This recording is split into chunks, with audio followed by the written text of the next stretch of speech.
Today we're going to play The Expanse, which is a Telltale game. And I think it's a prequel to the show, not the books. And that's about all I know about it. I feel like it might be about Drummer. I thought Telltale died. I didn't think they existed anymore. And then they released a new game. And I haven't really played that many Telltale games, right? I played the Walking Dead ones and found them to be not amazing when I played them years and years ago. I think I wanted more action and there wasn't, you know, I probably played them wrong. But then recently we did play that other one that was really good. The Wolf one, Wolf Among Us. Is that what it was called? And that was enjoyable. So I'm kind of hoping this one is good. I have no idea who wrote this game. I don't know if it's written by the same people. I don't know if it's the people that... It seems like the people who did the TV show probably had nothing to do now, so they probably did this. I suppose we could find out, huh? The Expanse, Telltale. Directed by Stephen Frost. By Deck 9. I don't know who that is. Weather Raccoon, thank you for the 44 months, my friend. Kara, thank you for the 30 months, by the way. Good to see you. Tell me who wrote any of it.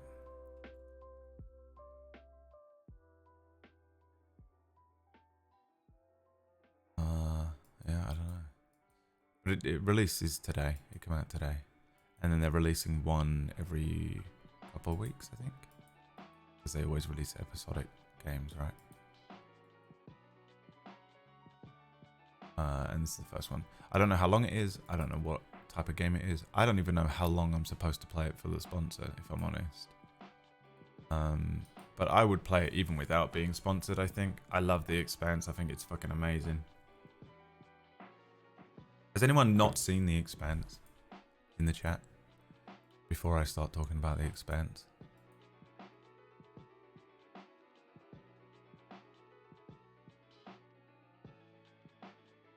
Never seen it? Alright, let's see if we can watch something that explains it without it spoiling anything. The Worlds of The Expanse, no spoilers. How to build a world, The Expanse, why you should watch, no spoilers. I trust Alt-Shift-X. Guys, some things leave you guessing. Some things leave you guessing. MailChimp eliminates the guesswork. But MailChimp eliminates the guesswork. Ways to improve. The Expanse is a sci-fi book series adapted to TV. It's got politics, mystery, space battles, space Mormons... I haven't read the books, by the way, but I have watched the TV show, and I think it's one of the best sci-fi shows of all time. ...looming alien threat, and it's mostly based in realistic science and technology. The Expanse is set hundreds of years in the future, when humans have colonized the solar system. Earth is overpopulated and environmentally stressed, and it's governed by the United Nations. Mars is an independent power with advanced technology and military, working to terraform the Red Planet. While Earth and Mars are the big political powers, the asteroid belt is a dangerous new frontier. Millions of people live on Ceres, Eros, and other rocks, mining the belt for resources. A political network called the OPA fights for the rights of the belt against Earth and Mars. Beyond the belt, Jupiter's moons of Ganymede and Europa grow food in greenhouses. There are resorts on Saturn's moon Titan, and labs on the moons of Uranus and Neptune, the farthest outposts of human civilization. Earth, Mars, and the Belt each have distinct cultures and histories. Earth is controlled by the United Nations because some time ago Earth had a terrible environmental collapse. The ice caps melted and the sea level rose, causing mass displacement and chaos. In the face of extinction, the nations of Earth were forced to unite under one government. There are still some places... This is us this week. It's what the government's doing to us with... it's what the American government is doing to us. With the talk of all this bullshit. ...resisting the UN, but most of the planet's under control. Make us believe in aliens. Of course, within that government, there are factions and conflicts. One major character, UN politician Avasarala, fights for peace amidst the politics. So Earth is best powerful, but character. it's an empire in decline. It's way overpopulated, relying on recycling machines to keep it from drowning in its own filth. It's the About Warhammer half the 40k planet is voice. unemployed, living off welfare called Basic. Basic provides. Today's video is brought to you by 8 Hours, Thank a you. new browse over. Oh yeah, dude. Let's go. Look at this.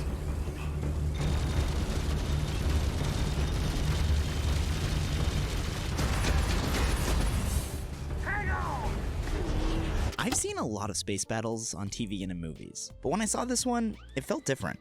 There aren't any lasers, no force fields, and there's this crazy attention to the detail of physics. And then I realized that what makes this battle so interesting is exactly what makes the series it comes in so good. How it carefully thinks through every detail from the ground up. This is The Expanse, the sci-fi or Amazon series that's one of the best shows on TV. Oh, at this dude, The time. Expanse went for such a good show. The production hell, it literally shifted to like 3 different. It got cancelled like 16 times. Of world building. Now, every work of fiction builds a world to hold the story it tells, whether it's with the ice zombies of Game of Thrones or a fictionalized Albuquerque with a thriving methamphetamine industry. But The Expanse is one of the best places to see this kind of thinking, because it takes huge swings. It projects into the future, where humanity has colonized the solar system, living on Mars, the show asteroid belt, based on and this, I know. far-off moons of Jupiter and Saturn that you haven't We've heard of thought since about your it solar before, but system my unit God. in middle school. Keep hearing about Phoebe Station. Let's go back to Ganymede. We are going to I.O. Land a course for Callisto. Demas is just a little dot. While the show is critically acclaimed, it didn't really make major headlines until last year, when it was killed by the Sci-Fi Network. As science fiction fans are programmed to do from 4 birth, years they ago, this mobilized to video save came their show, but this time it actually worked. People flew planes with Save the Expanse banners, and George R.R. Martin called up fantasy sugar daddy Jeff Bezos to beg him to save the show. And in a nutshell, that's what makes The Expanse so great. Its ability to build a world that feels so real that people will take to the streets to defend it. So that's what we're going to look at today, how The Expanse builds its world and why it's so interesting. Yes, I'm aware that this is also a book series, but on this channel, we talk about TV, and I haven't read them. Where are you going with this? Wherever I goddamn like. I'm Jackson, and this is Dude. Ideas at Play. Let's start by The jumping back best. to that space battle that got me thinking in the first place. In a sentence, what makes this so different is the show's willingness to rethink everything, and envision how something like this would actually have to look. By getting rid of lasers and shields, the crew has to depressurize the ship to prevent air leaks once bullets start ripping through the hull. Because inertia is going to be a major factor, every change of direction is tough on the crew, like that spinny thing astronauts and pilots train on. Each concept that the show rethinks sends these massive ripple effects on down the line. The result is a world that feels a lot fresher than a lot of other built worlds we see on television. So much of fantasy takes place in some kind of medieval Northern Europe, or in a space navy like Star Trek. But The Expanse is somehow both grounded and, pardon the pun, expansive. Executive producers Mark Fergus and Hawk Osby are masters at creating worlds that don't fit those stereotypical molds, like they did when they wrote their classic sci-fi film, Children of Men. Oh, I mean, the best movie ever. Oh, you mean the best movie ever? Oh, I'm sorry. Were you talking about the best movie of all time? Not really, but it's fucking good. The first season of The Expanse, one of the things I enjoy about it is it feels like 4 different shows in the same setting. Because everyone's obviously separate because it's the start of the show. They don't all start together, and it's not really about that. There's Earth, which is very much like a political show. It reminds me a lot of in 24 you'd see Jack Bauer like running around shooting people. Then it would just cut back to the president and they do a whole president meeting political thing, but it wasn't boring. It was somehow actually interesting. It wasn't like, these fucking dramas about the president. But it was still kind of action, still enticing and interesting. They would do that with Earth, this Earth and Mars political alliance, stress, tensions and stuff. Then it would flip to a fucking noir, like a detective noir. And this one fucking character is walking around with a fedora on, being a noir detective. Then it would flip to basically a fucking Shadowrun crew, just a D&D gang. The fighter, the rogue, the whatever, the engineer, and they just get given the best ship ever. like one of the, it's like a military fucking super advanced fighter starship thing, and they just get a hold of it and just start bopping around in it, and it's fucking great. And it just feels like you jump between almost different shows in the same setting, and then you get to slowly watch them come together or collide. I really, really love the way they did that first season. I like the way they've done all of the seasons, but some of the seasons are set up differently, and you'll see like just stuff happens that inevitably causes the show to shift and change with its material. And then they like, get cancelled and they end up on Amazon and all that kind of stuff. World was stunned today bit by more the of a death of different Diego direction. Ricardo, the youngest person on the planet. There, they tried to think through what a world might look like if nobody had been born in 18 years. And here on The Expanse, they start that recalibration on an even more fundamental level: gravity. Earth's gravity is hell on the Martian physique. You need to take 1 dose of each of these every day. And Blood Ox booster, muscle fatigue inhibitor, and this is Osteo X, which is a rapid bone density enhancer.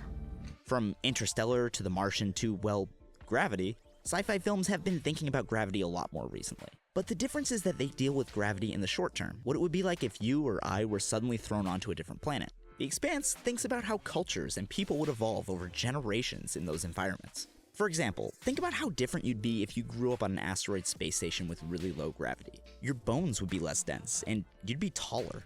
Your environment is more hostile, so your culture would probably value self-reliance and toughness the most. And that kind of culture, combined with being spread out over a bunch of asteroids, is tough to govern. So there probably wouldn't be much of a centralized government. What I just described is one of the 3 main factions in The Expanse, and the one we spend the most time with: the Belters. I'm sorry the gravity of a real planet hurts. But It's so interesting the way they do that. They extrapolate all this kind of technology and then the like the science, and they make it's kind of realistic, and I love that. It's hard sci-fi, but it's like, I'm dumb as shit, but it's so legit, and it stays that way throughout the entire show. It's really fucking consistent. I really enjoy this fucking show. She's amazing. Yeah. The Belters. I'm sorry the gravity of a real planet hurts. And her voice is mental. But it's appropriate. You wish to hurt Earth. The Earth that is now crushing your weak Belter lungs and your fragile Belter bones. And that technique of using gravity as a launching pad is the first step that author N.K. Jemisin describes in her world-building workshops. She's won the Hugo Award, the top prize for science fiction and fantasy literature, a record 3 times in a row. So she kind of knows what she's talking about. In her workshops, she recommends starting on the biggest possible level and working your way down to the most minute details, because it's those fundamental changes that shape everything, even if we're not aware of them at first. Every one of those details about the Belters stems from the previous one, and they can all find their roots back to the physical level. But The Expanse keeps pushing those physical differences. Where do you get your air? Who controls the air? And how does that power structure affect the people who live there? Air is good, don't you think? Of course, this is way, way, way too much information to just dump on an audience. So The Expanse gives you a steady diet of kernels that slowly reveal the larger structure beneath. The best writers think about this as an iceberg, with 10% of their world explained and 90% beneath the surface. That 90%, while invisible, is really, really important. Just ask the Titanic. Here's another auto Oh my sizzler. God. Get our 150 gig data SIM for under £20 a month. The audience I needs- forget that I have ads on YouTube sometimes at the moment, and it freaks me out because I'm so not used to it. Also, yeah, she voiced all the Quarians and stuff. She's done a few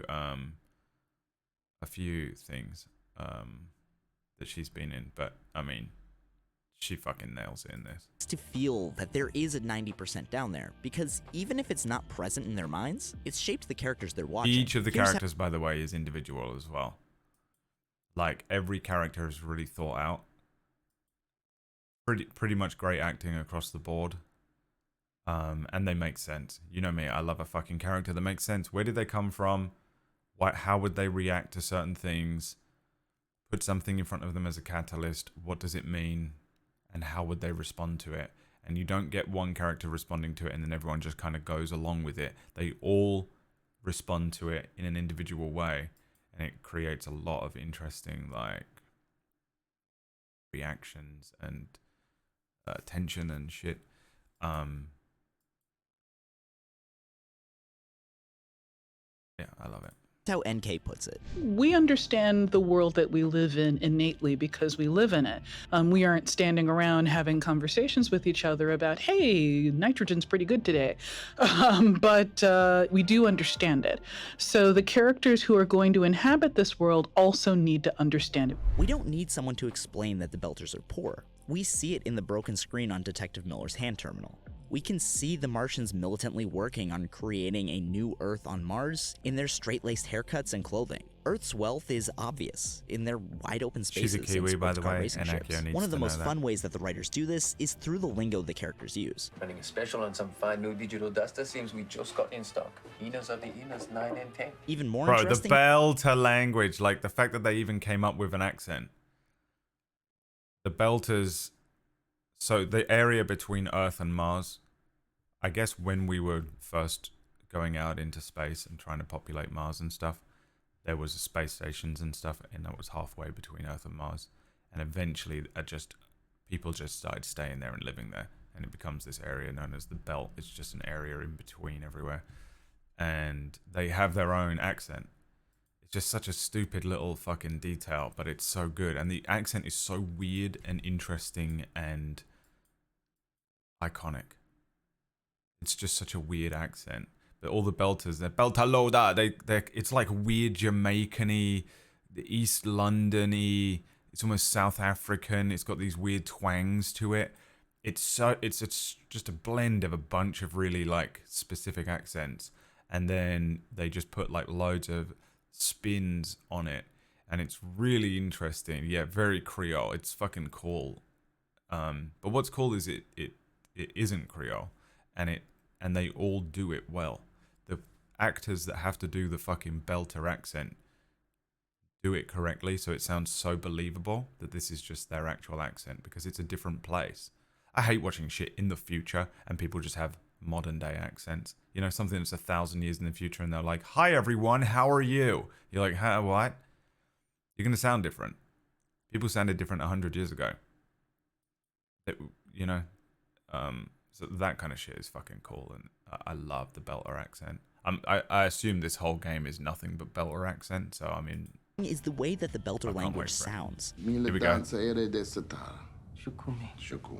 According to its creator Nick Farmer, Belter Creole, as it's called, incorporates Chinese, Japanese, Slavic, Germanic, and Romance languages to sound both familiar and unfamiliar at the same time. How did and he that do all that, makes sense for the Belters. They're immigrant workers from all over, and you hear that in their shared language, something that changes accents from person to person. Beltalada. Beltalada. Beltalada. Beltalada. Beltalada. Yeah.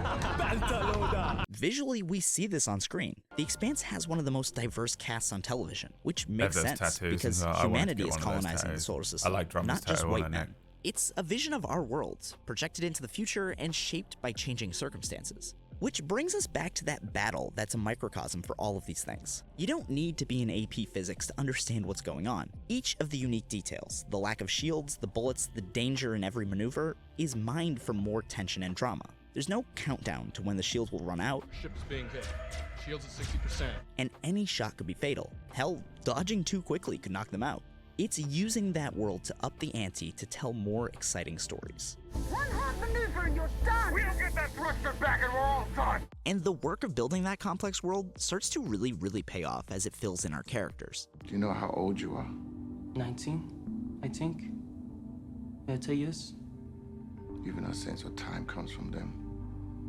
The time it takes the Earth to spin on its axis. By describing the world and its conflicts in such detail, the world starts to feel like a character itself, making its presence felt in the lives of each and every character. Earth and Mars have been stepping on the necks of the Belters out here for over 100 years, and I didn't want to be the boot. So you decided to switch sides. I stopped playing. Those systems drive their motivations, their decisions, and their relationships with each other, so that when two characters from different backgrounds sit down to talk, we feel the weight of all of that baggage. You know what I love most about Mars? They still dream. We gave up. They're an entire culture dedicated to a common goal, working together as one to turn a lifeless rock into a garden. Nick Fury, you're in no shape for this fight that Oh, I can't wait to watch this. We had a garden, and we paved it. But to me, what really sets The Expanse apart is Destroyed that its that- how story good that asks the scene same was with things that of its fucking shit he characters had. that the show asks of us. As a show, The Expanse makes us question and think about the basic tenets of our world. But as a story, it demands just as much re-examination from its characters. In order to survive, they have to form empathy and understanding for people from different backgrounds and groups, overcoming their own biases and looking at things from a new perspective, all while a mysterious and unknowable alien threat looms. Without giving anything away, these are not your parents' little gray aliens. For a split second, I thought I was hallucinating. After hearing what went down in that lab, I wish I kind of had been. When the European tall ships first arrived in the American continent, the natives couldn't see them. The sight was so completely outside of their experience. They just couldn't compute. And I think this kind of world building is a perfect fit for television. Think of Game of Thrones or The Wire, shows that immerse you in a world you aren't familiar with by examining it from every conceivable direction. That, of course, doesn't mean it's an easy sell. As much as I can fall in love with these shows, I can have a really hard time getting into them in the first place. Because sometimes the first season can feel like anywhere between 5 and 10 hours of exposition. To bring back NK, World building is the process that you use to come up with the world that you then write the story in. World building is not a substitute for writing a story. but on The Expanse, it's not. Yes, the beginning can feel plotting, and at times the dialogue is not my favorite. But burn me in mine and I'll go through you like a door. I mean, is that a threat? Or an insult? Doors, you're kind of supposed to go through them. Anyways, dialogue isn't all there is to writing. The Expanse's story is based entirely on the world it's building, and how that world and those systems react to change, assert power over each other, and shape the lives of ordinary people. So it makes sense to spend time to describe it, and to really appreciate the thought and reasoning behind every choice the show makes. Sure, you could watch The Expanse because you like space and it looks cool, but its world building offers a completely immersive experience if you're willing to give it the time. And for me, thinking about how a world is built from the ground up also helps me understand our world. Think about if, hypothetically, I don't know, the temperature of the planet rose by 2 to 4 degrees. Physically, rising sea levels would erase islands and coastlines. Growing deserts would shrink food supplies. Tropics could become unworkable in the heat of summer. Refugees would Love that tax this even the video most came out stable 4 years global ago, and GDP would plummet. basically Conflicts and the- wars would rise in the the world chaos. To now. say nothing of what happened. Sorry. Anyway, watch The Expanse. I'm glad we had Watch this talk. Expanse. Thank you so much for watching. You're welcome. Yeah, man, I fucking love The Expanse. I think it's fucking excellent. I think it's double excellent considering the fact that it just got cucked at every turn in production. And it's just one of those shows where you can tell that the people that were making it cared about it and also really paid like a lot of attention to detail. And it pays off just so massively. And I'm a massive fan. Go find it. I guess it's on Amazon Prime or whatever. Watch it, man. Go fucking. I could probably watch it again. I don't watch a lot of stuff twice, but I could probably watch it all again. And I think with some knowledge, it would be an interesting second watch as well. In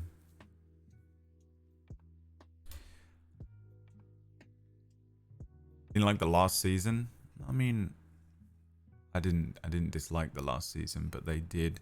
Again, they had a gun to the back of their heads, and they went through production hell, and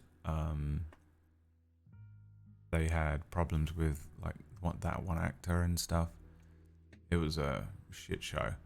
It's one of those things where, again, I feel like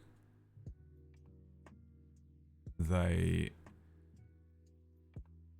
concentrated on, it's kind of hard to talk about without spoilers, but it feels to me like they concentrated on making sure they tied the knot in our characters' stories. But you can tell that there was a lot more that they were building towards in the greater story that they obviously were unable to complete. I didn't hate it though. I didn't really have a problem with the 5th season. I don't know. I have a lot of time for The Expanse, and it's one of those things where when something you love gets cancelled and they bring it back, I just appreciate that it's back. You know, whatever small little morsel I got. The last season is almost like a 0.5. I don't know if whatever. It's only like 6 episodes, isn't it? And they're really big. And it was like, was it in COVID? I don't know. A nightmare of a show. But I liked it. I like all the seasons. I do think that some of the seasons feel different to each other for many different reasons. And so I get that some people didn't enjoy it too much. Oh man, I feel fucking I feel fucking great, guys. You guys feel good today? That's great. At least I look okay. Sometimes you wake up and you're fucking hungover and you just look haggard. I did keep her. Thank you for this hangover. Thank you so much for this hangover. You sound so sleepy. I know my voice sounds crazy today. I can hear it as well. Got that fucking raspy hangover voice. I don't usually get that. Maybe it's an old person thing. I wasn't even talking or singing along or anything because I didn't know the bands. It was very loud. I think my ears are fucked. I'm so sorry I poured all those crisp beers down your throat. You did this to me. And you know you did. Yeah, it was good, man. There were a couple of support acts. One was like, I guess they were a local band, a new band. They said as much. And they were fucking crazy. They kind of sounded like a really rudimentary Queens of the Stone Age, but Miley Cyrus is the lead singer. The second band were just a grunge band with a punk drummer, and it was just a wall of noise. It was incredible. What it did is it reminded me how much I miss grunge music. It just doesn't exist anymore. It's very hard to find kind of grunge sound. But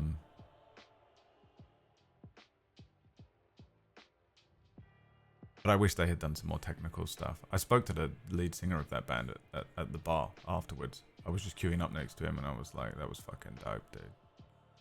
And he was like, yeah, we just flew in from America and we're all fucked up. We're all completely fucked up.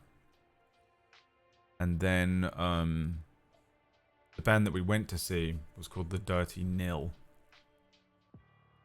And I listened to a few of their songs, so I just kind of tagged along. My friend Chris and his friend Brian, who you might know from YouTube World, we're going to see this band. And then Chris said, can I stay at your house because all the trains are fucked? And I was like, yeah, sure, but what are you doing? He was like, we're going to see a band. And I was like, so am I. Just invited myself. And yeah, it was really, really interesting. Really fun.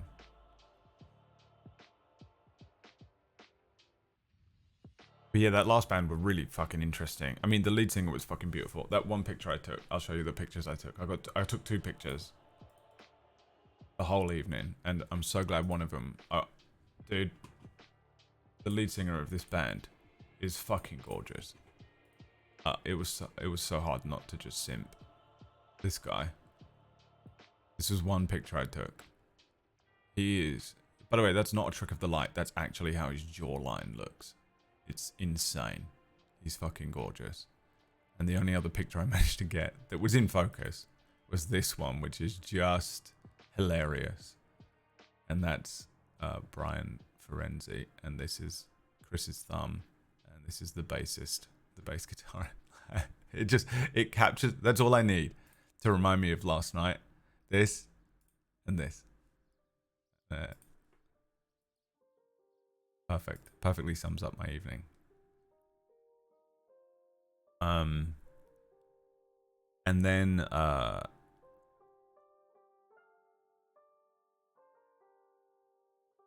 yeah, then me and Chris came back here and we were listening to music. But yeah, it kind of reminded me how much I miss, like I used to listen to so much grungy music. Early 90s grunge sound just doesn't really exist. But also, when I was listening to this band to kind of get an idea of what the band is I'm going to see last week when I was listening to them, I was like, this is a band that are good live. And I was right. Very good. Really, really good time. Really loud. 3 of them. Crisp. Fucking clear. Good shit, man. But I'm dying today. My ears hurt. And I have a headache.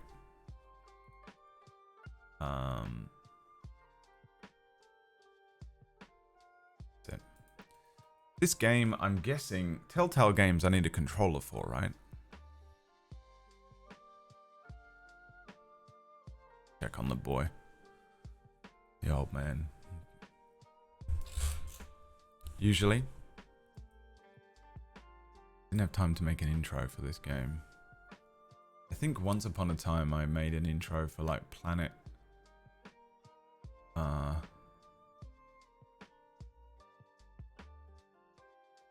Coaster, and it used the Expanse intro maybe.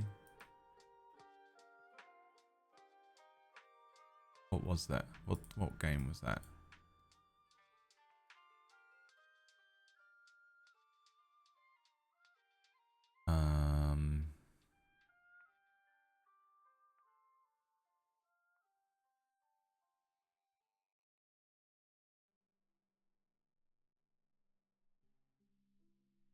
Yeah, I got no idea.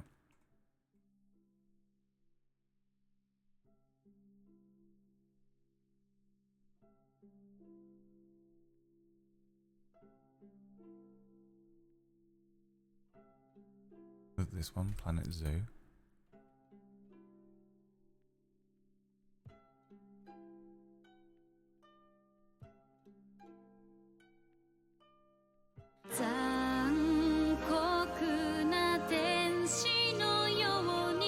No. It does look a bit like the intro to the Expanse.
Even if you don't want to click it, we're going to start the game. We're going to play it. I don't know how long it is. I don't even honestly know how long I'm sponsored to play the game for, but I'm going to play it either way because it's what I want to do.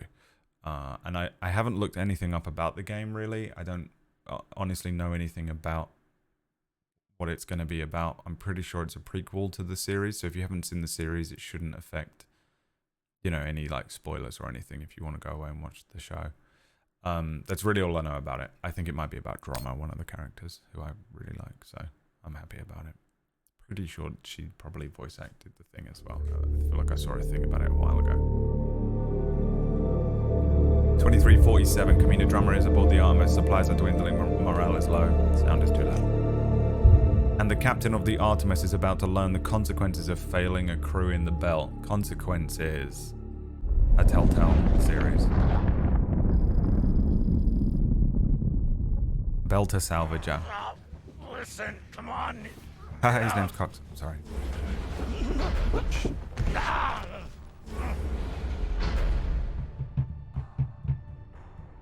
Is he getting airlocked? Listen to me, damn it. Drummer, listen to me.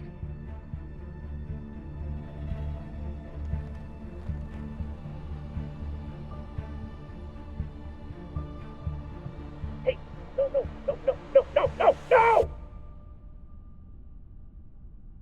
24 hours before. No? Okay. Do I get to make the choice when that comes? When that scene shows up? 8 hours earlier. Dude, am I going to get the choice to be able to hit the button when it comes?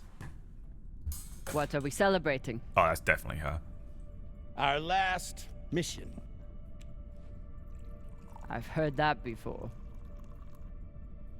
This is the one. By the end of the day, all of us are gonna be fucking rich, but mostly you and me. John Malkovich delivered that, so John Malkovich. Fucking rich.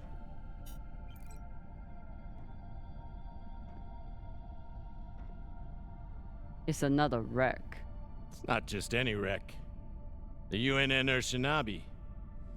Dropped off the map less than a week ago. No distress call. Those UNN pricks never come out this far unless they're carrying something special. Aren't you one of those UNN pricks? Easy.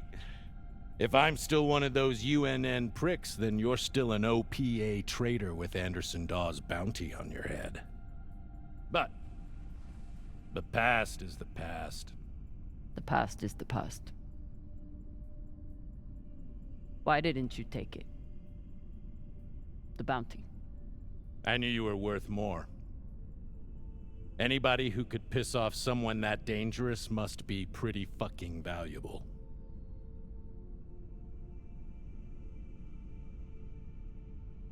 Oh shit. Anyone could piss off Dawes. You don't own me. Am I playing this as me, or am I playing this as what I think Drummer would say?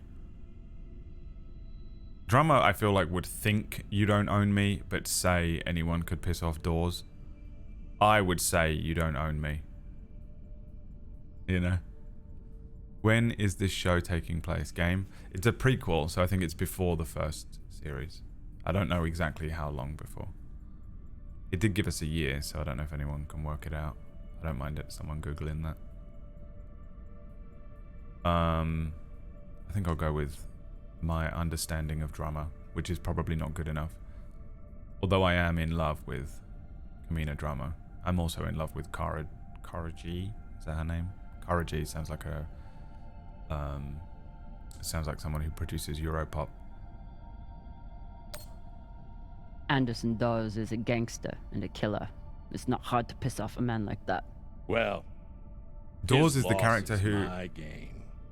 used to be Just a wanna Marine make sure you're and not now is having like second thoughts about our deal. corporate owners half the belt come on. type guy, right? We're Is that him? equal partners. We pay the crew, the costs, and the overhead. The rest is 50-50. You and me. We've got a good thing going here. Nobody fucks with you, which means nobody fucks with me.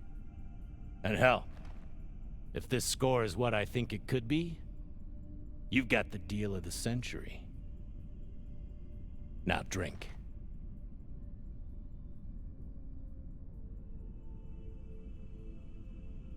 No way, dude.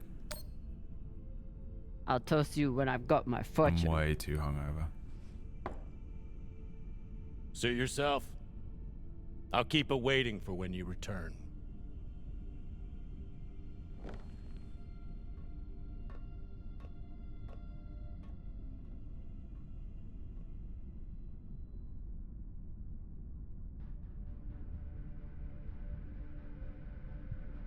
Time to rally the crew for Cox's last mission.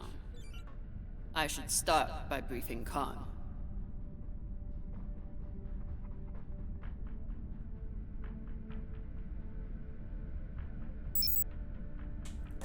Sorry, my phone was popping.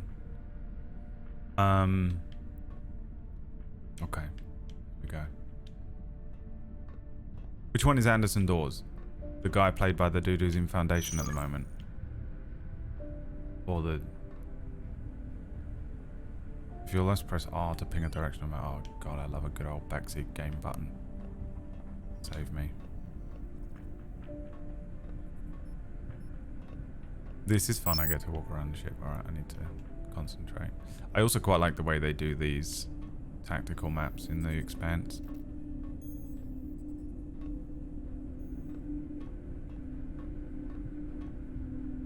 This is Telltale, yeah. Khan, new orders from the captain. I know. He already sent me the coordinates. His voice. Captain thinks that this could be... Last score we'll ever need. Haul of a century. I got the pep talk from him. Me after drinking too much last night. What's our ETA? It depends. On what? 3 years on how long before? You plan to Okay. waste my time. Oh dear. I made the lackey upset. Forgive me.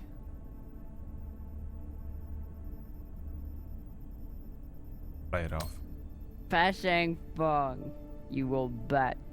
I'll break through to you eventually. You want to braid somebody's hair? Go find Maya. I'm busy.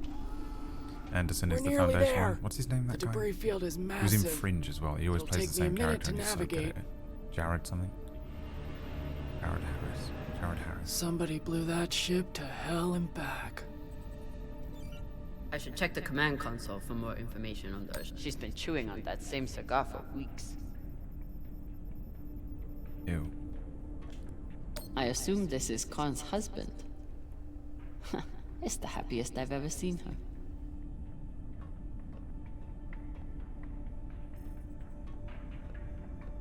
Smoking a pack a day. Bro. You goddamn right she is.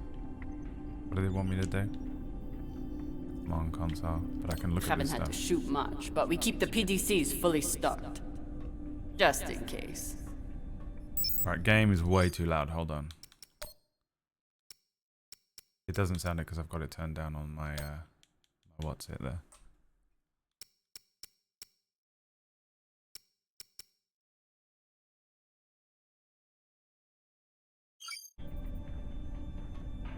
We'll see. As the XO, it's my job to make sure the ship and its crew are in order. I keep a log on the ship and on our scavenge missions. I feel like we're probably missing some DMCA-able music. The ship name: Oceanabi, United Nations Navy, Leonidas class. Enter the ship, scan the area, return with any valuables. Potential risks: no one knows why the Oceanabi was in this area or why they never sent out a distress signal. Whatever caused the wreck, pirates, Martian forces might still be in the vicinity. Crew: it's drummer A. Morozov, R. Morozov. Scavenge Castillo, scanning reconnaissance. The Oceanabi is a brand new wreck. If Cox's intel is good, the United Nations will likely send another ship to investigate the loss of one of their navy, but they could take weeks. Cox is overconfident as always, but there could be valuables on board. Right, yeah, we're scavengers. Now what do you want me to do? Oh, I needed to go through here.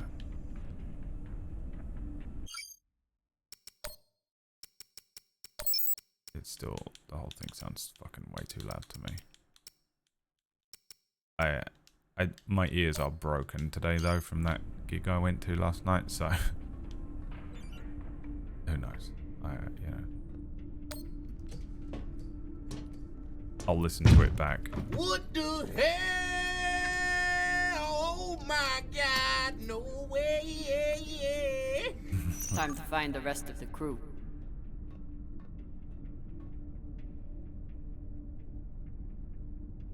Arlen said he put all this away. What was it, 3 days ago? Lazy Gemini. Ship's Word. diagnostics always come back good. The Artemis isn't much to look at, but she's built to last.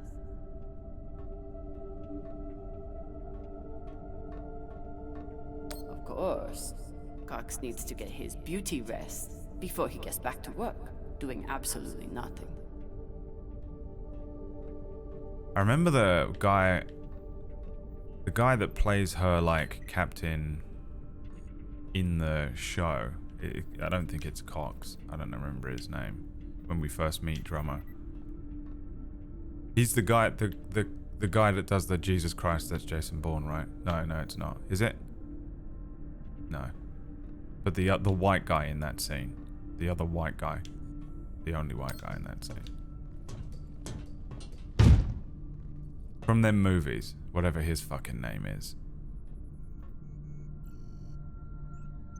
Cox isn't his name, right? Also being careful not to try and spoil or anything from the show for people, because it's one of those shows that I just want everyone to watch. I used to suit up in the prep room with everyone. Clays Ashford? What But the I've hell? seen Arlen's That's and his Rayan's name? asses enough for one lifetime. What is he, South Now, African? I keep my back suit in my room.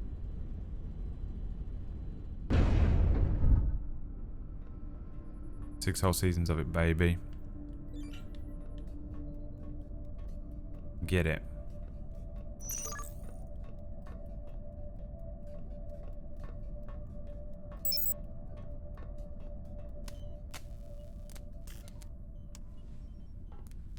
They look good, don't they? Virgil. These models. Virgil. It retains that almost caricaturistic kind of Exo-drummer. cartoonish Usually medics telltale only know style. enough to but plug it that looks thing in pretty and clean. rig up the morphine dispenser. Well, I took a course in autodoc repair during my residency. Useful for work outside the medical system. It's been giving me abnormal readings since series, but I finally know why. The laser crystal's badly occluded. It's a kyber crystal. It's a moon cup. Maya can fix it. Can it be replaced? We're scavengers. We would never be replacing stuff. We'd fix it. This looks like the kind of job that Maya would kill for. While Miss Castillo can no doubt install a new crystal, I'm afraid we'll need a new one first. I can only imagine what ancient welding equipment the captain dug this stone out of. But we'll need a high-quality gem for surgical work. I assume you didn't come here to talk about crystals. We have a new target. What is it this time, El Dorado? The Fountain of Youth? Let me guess. The Falcon Horde of Venus? The UNN Urshanabi. Cap believes there's something valuable on board. Something special. Do we want to invite that kind of attention? We'll be fine. In and out. No games. Yeah, famous last words. It's all gonna go I'll wrong. monitor any data you send back, and I'll be here to patch anyone up, should it come to that.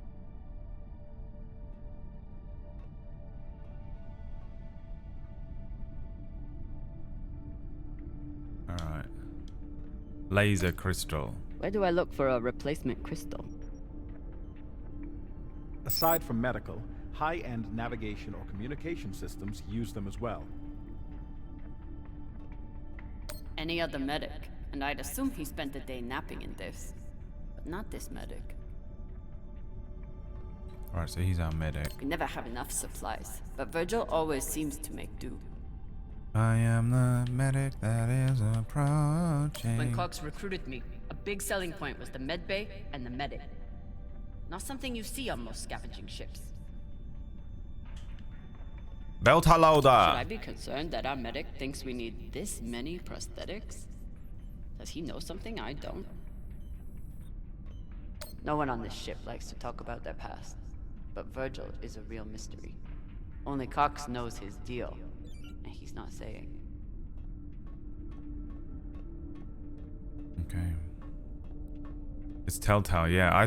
I also don't understand what the deal is. I guess they got bought, or I guess the creative people.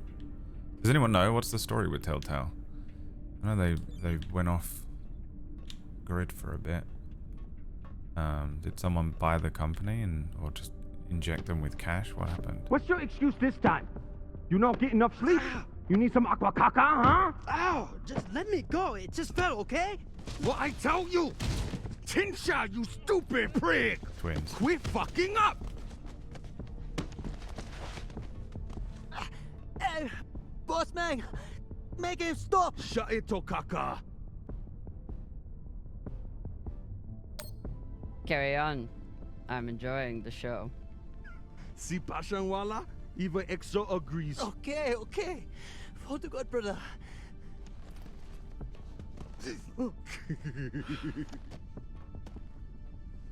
We got a job, Baradnas. Listen up. Nah, fuck that. I'm tired of rooting around in the dumpster for that Inya. Cox promised us a real payday. He said, give me 3 months, and you never have to work again. He said, this the next job. And he the boss man. Just like series. Bossing everyone around, only this time no dolls to keep you on the leash, yeah?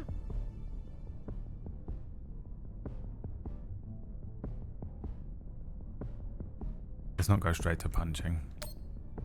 Just do your job. Okay. Sure thing, boss man.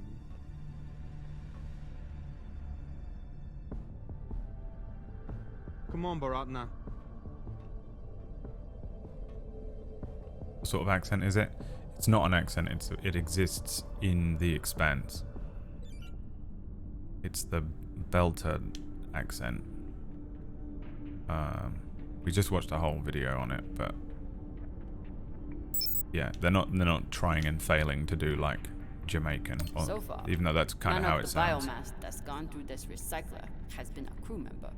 It's weird because I've seen so much that it just sounds like a perfectly normal and acceptable accent to me. But if I was just wandering into this stream, I'd be like, what the fuck? Why do they sound like that? But like, to me, it sounds like just a normal accent now, you know? They could just be like Scandinavian. But this is just a... You started Googling. Were you not here when we watched this whole video before the stream? Where did you go? Watched a whole prep video for you types of people because I'm a nice guy. Okay? Nice guys tell you they're a nice guy. And that's why we watched that video, so I could prep you for this game, because otherwise you're just going to be confused. I did watch it, but I missed the accent thing. Oh, the bit that was like at least 3 minutes of the video. 3 minutes of the 10-minute video. Alright, well, no, go fuck yourself. You don't need to lie to me. Okay? You sit in your fucking chair and you do your goddamn job. Alright? What do we pay you for? It has aspects of Afrikaans. It's a bunch of different accents. Essentially, the video explained it. It's Creole is its the main trunk of the tree. And then they took a bunch of other accents and it listed them off and then combined them into one, because the people from the belt are people from just all over Earth. So the accent just kind of became this weird melting pot of an accent,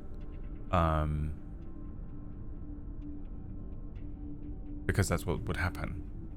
So they have just this completely fucking weird accent. The first few times you hear it, it's kind of crazy sounding. It just sounds like someone trying and failing to do like a Jamaican accent or something like that. But when you actually hear them all speaking and having conversations, you actually realize that they all have the same inflections, and it is a legitimate accent, and all the actors nail it. And then eventually it to me, it's a real accent now. My brain doesn't even register that they're speaking, in the most insane way. Supplies are always tight on long jobs, but we're running low on even the basics now. Yeah. It just sounds insane, but yeah, I don't. To me, she doesn't, because I'm like, oh yeah, she's from the belt. Oh yeah, she's from North London. Yeah, so it's how they sound. Something about gravity, something about deep voice lady. All right, well, I should know that you can't watch any sort of any educational videos. Nothing like fresh herbs and spices to go with dried kibble. Is that what they eat, kibble? Arlen is right. That Rayan can't keep his shit from breaking. It only makes my job harder. Go and watch the show, and by the end of the show, if you aren't fully and completely in love with this woman, we can't be friends. Food in the belt is never fancy. But my stomach still turns when I look at this mush. Gay dude here, but drama makes me question. Yeah. Well, I mean, it's an interesting aspect of some of these guys anyway. Like the weird relationships that they have. They're all kind of in open pan relationships, right? Will do, boss man. Headed back to my room to suit up now. I don't know if that's a socio-political commentary or if it's just like how they just decided to write these characters, but it seemed like everyone that was on Drummer's ship was in a relationship with each other. They all just were like open. And is that a thing where they're just like, because a bunch of cultures came together and meshed, did it become more socially acceptable, you know, and just standard to be in a bit more of an open relationship, you know, or is that just a particular character aspect that they added to certain characters that were on Drummer's ship? I didn't really think about it until right now. I just kind of was watching the show and accepted, you know. What am I doing? I'm looking through Maya someone's fits in things. well for her first time in the belt, despite whatever philota this book taught her. A Martian's Guide to the Belt. Ceres Station, the Jewel of the Belt. Lang Belta Essentials. Low cost and hassle-free docking tips. Adults only. Eros' top bars, brothels, and casinos. Well, I know where I'm going. Turn this ship around. Somehow I am not surprised to learn that Maya keeps a copy of our ship's manual by her bedside. It's just because space is cold and lonely in there. I'd love it if they did that. Like, the whole show is just this meticulously pieced together extrapolation of science and the future and character explorations, and then the reason that the guys were just all fucking each other on that one spaceship was just because it was cold and lonely and people like to have sex. Like, that's literally the most basic reason. Heat shield maintenance. I wonder if that's a Chekhov's gun. Is the heat shield gonna fucking go later on and I'm gonna need to have learned this? Total reapplication of the whatever that is, powder compound, a hex number in Illustrator. Powder compound should occur every 8 million kilometers or 10 hours of acceleration above 1,500. Routinely check heat shield barrier coating with radiation scanner for hotspots above 80%. If hotspots are found, shut down the reactor and apply the powder compound immediately. If hotspots persist, see emergency. I would never normally read this, but I guarantee we have to do this at some point during the game. I never thought I'd get along with a Martian Marine. But Maya hates the MCRN almost as much as I do. Private Castillo, the Martian Congressional Republic Navy has processed your... I can't read. It's hilarious how much I... by the way, I'm barely functioning. Please allow me to apologize, not just to the viewer, but people of the Expanse, a Telltale series, who have paid me to play this game, and I have showed up to work so hungover that I can barely read.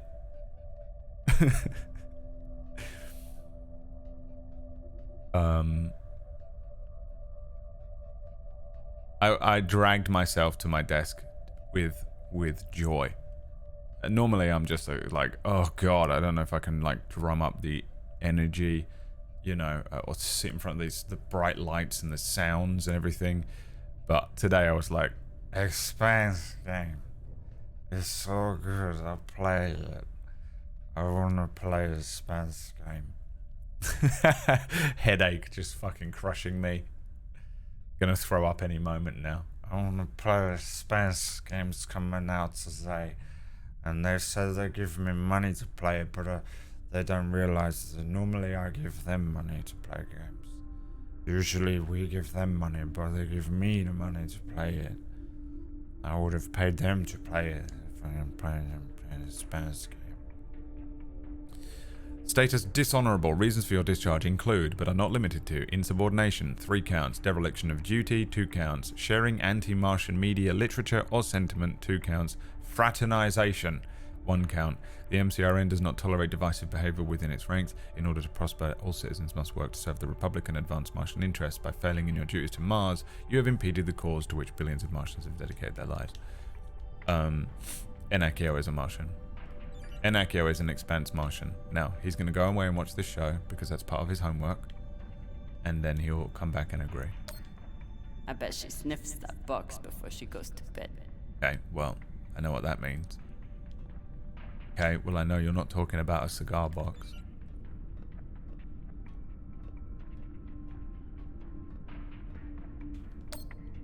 I told him he couldn't wear OPA symbols for the sake of crew unity.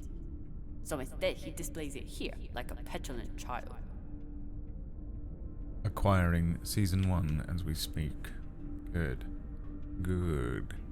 Wait, you're not on that Stremio shit? If he doesn't secure that thing before we come out of trust, we'll all be finding pieces in our beds. It's not Amazon Prime. Again. You don't have Amazon Prime? I've gone the wrong way. Oh, I have to suit up. Wait, which one's my room? Oh, this one.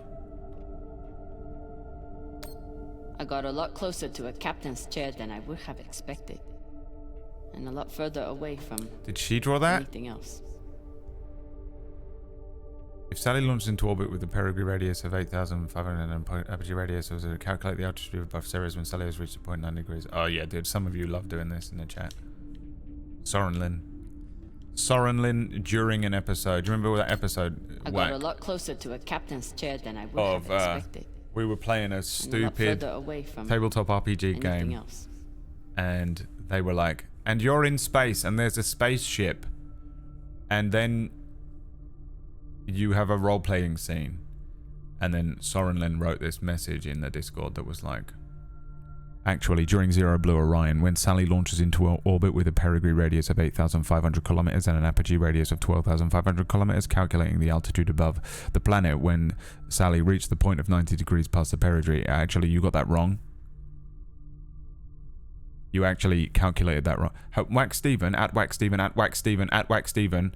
You actually you know when you had to do, you know when you were doing a whole stream, when the stream was live and you had to do a live stream, which is on its own hard enough, and you were producing the sound and the music, and you were role playing, and the other players were playing, and you had to roll some dice, and you have to know the mechanics of the game, and you're setting up a scene, and people are talking, and in the middle of that, you had to, and I mean instantly, calculate the perigee radius of 8,500 kilometers with an apogee radius of 12,500, and you just went, whatever, yeah, left.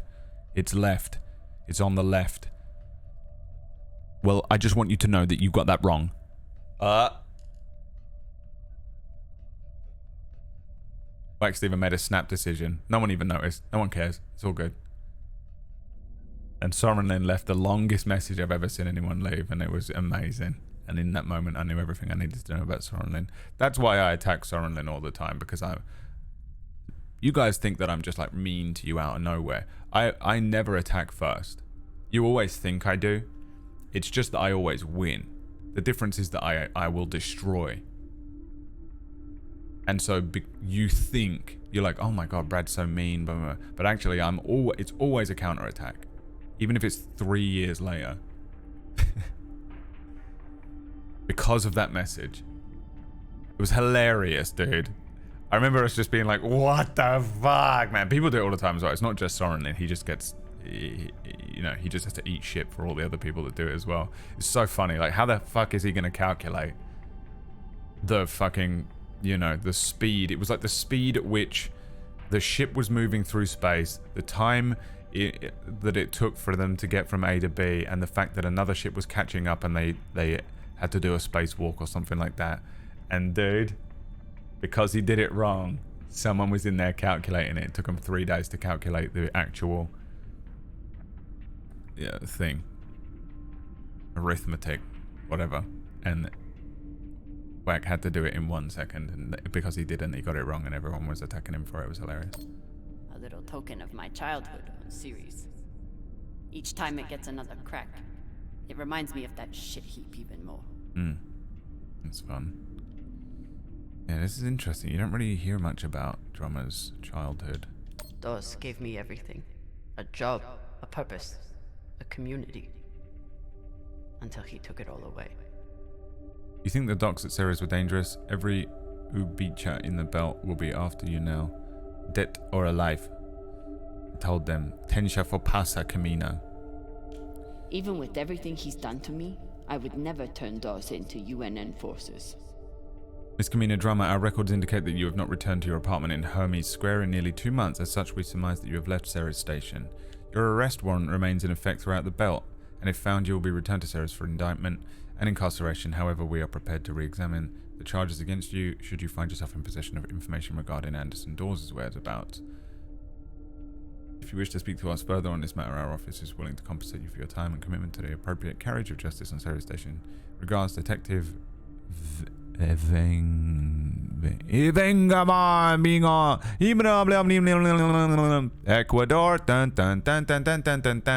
Took every yen I had to get off Ceres without Dawes or Star Helix noticing.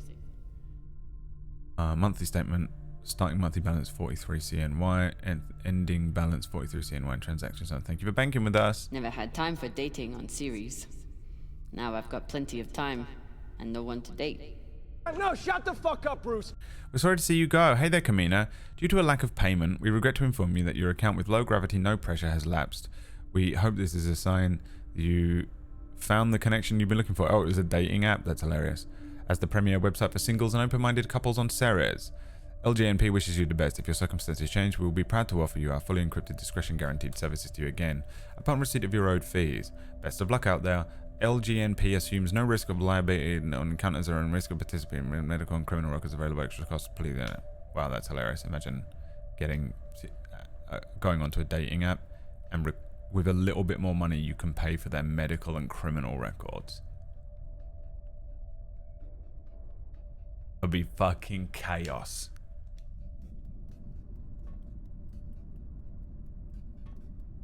Dude, no one, if you could get access to my medical and criminal record, no one would even speak to me. Ever again. I'd be in that Hannibal Lecter thing. Where they fucking put him on a fork truck thing, and they strap him up with the fucking mask on his face.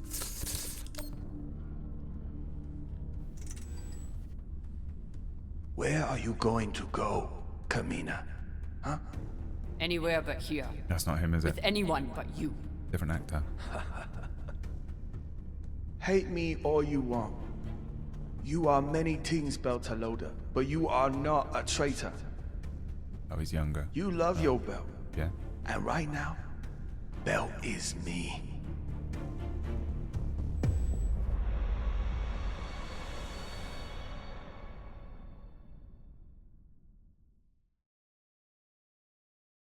Anderson Dawes. That's a good name. Anderson Dawes.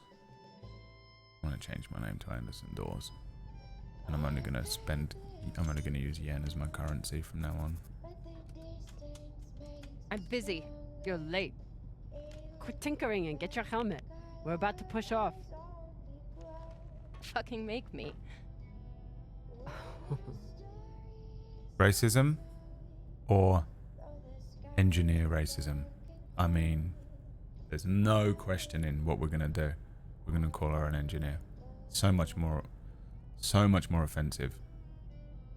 There's nothing more offensive than me calling you an engineer. Typical engineer. The worst insult. Smart hands. But caca for brains. They're going to kiss. Although she did just tell us she's not dating anyone. Oh, Jesus. Oh my god, I screwed it up so badly. Didn't have my hands on the controller. I should put you in the brig for this. You'd have to catch me first. Dude, I suck so bad. This is why I have to, even with the controller. Cutting thrust. Prepare to enter float in 3, 2.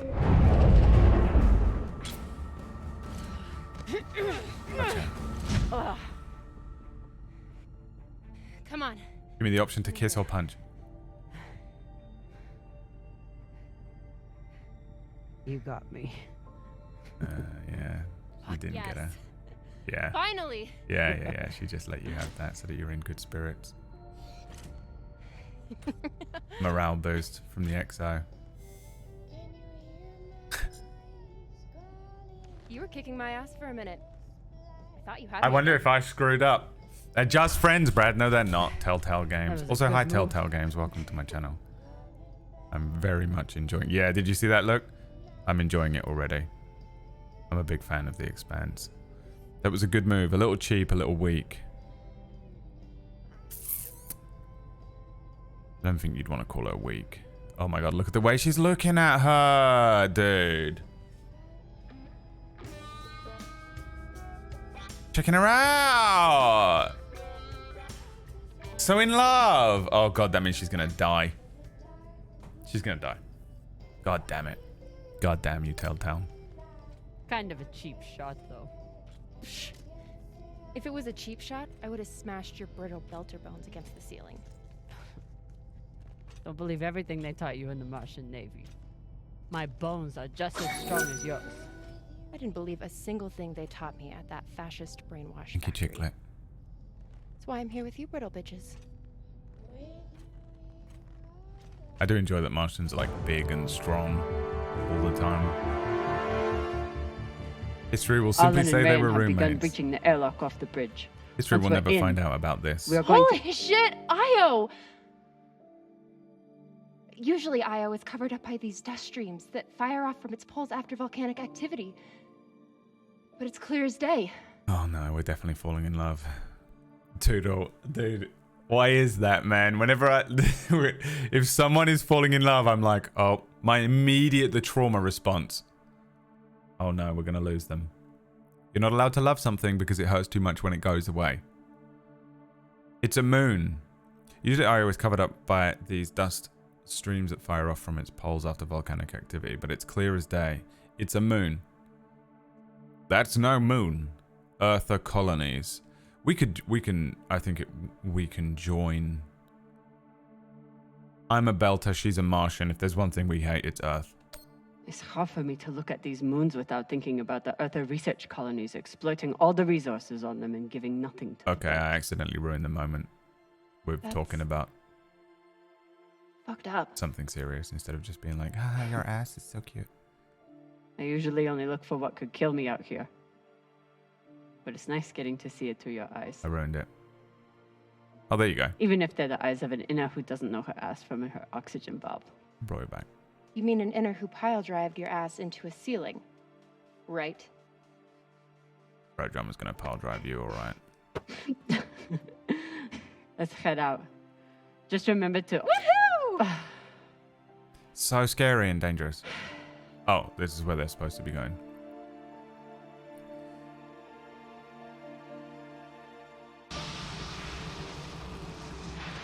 Smooth, I know. Oh god, I'm gonna have to do something, am I?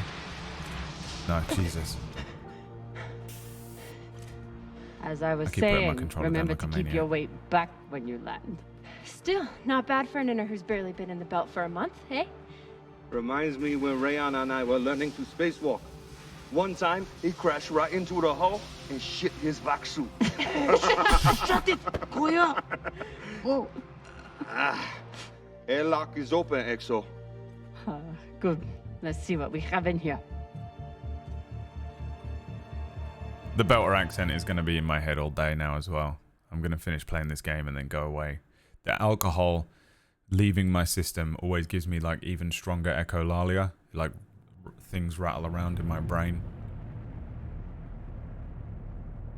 Is it Germanish?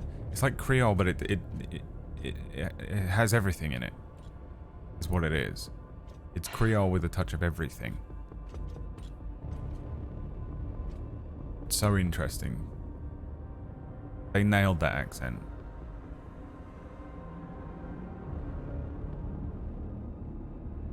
You can look it up. There's loads of stuff. We watched a video before we started playing the game on the Expanse to give you guys some idea of what was happening. But just go back and watch that if you want.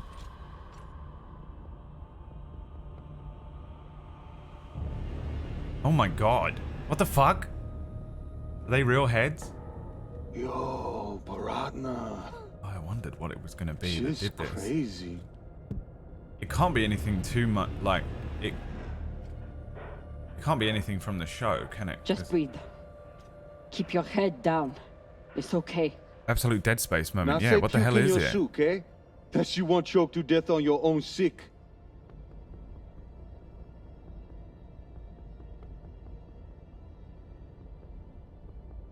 Well, they ain't fake heads. Fuck, dude, I wasn't expecting this. I just thought they'd be missing or something.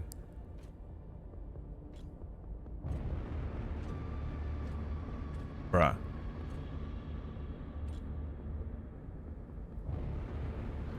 It's very Aliens, but it can't possibly be actual, like an alien. It's got to be people that did this, but who was it? Welcome gift for us is long gone. Another pirate crew? Behind a big-ass ship that must have some valuables still on it.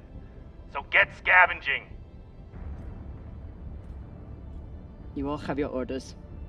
Hurry up and do your job so we can get back home. Bro, are you not absolutely petrified? I'd be like, well, we're leaving. See ya. Not worth it.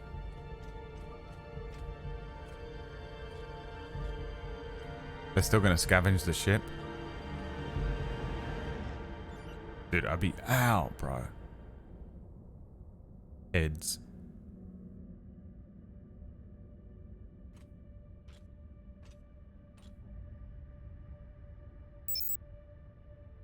Ooh.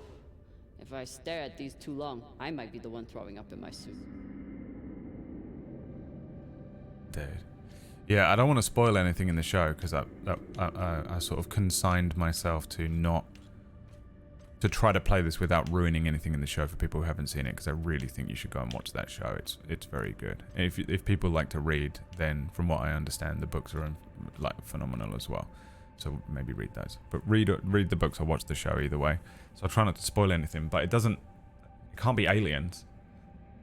It can't be like a military attack from Mars on Earth, otherwise that would be a whole thing, right? Because this is a few years before the show, so it has to just have been like other pirates or something. Someone's trying to do something. But if it was pirates, they didn't strip the ship. Why they did this on purpose? So what is it? A crazy person? Just a madman? It can't be X, he says with confidence, with fear. He says with fear, because I don't need another alien isolation right now. My nerves can't take it today. It's not like the pirates took down some creaky old ship. This thing was practically brand new. So they know it was pirates. Commission 2336, I can't remember what year it is.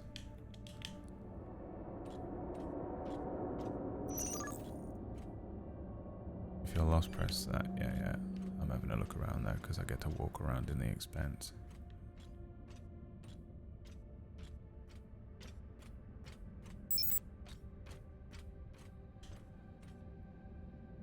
I've always wanted to be in Drama's skin, if you know what I mean. What I mean is I wanted to skin a human being and wear the skin and walk around like it.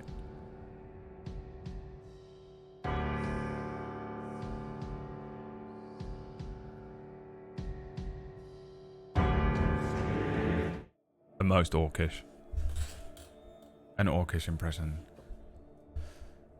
Oh my god, they're just floating around, dude. Pick them up. Put them in a cupboard or something. Quantum processor. Collect. I've got an intact QPU here. Nice. I don't want to touch that fucking head. Get away from me. It's disgusting.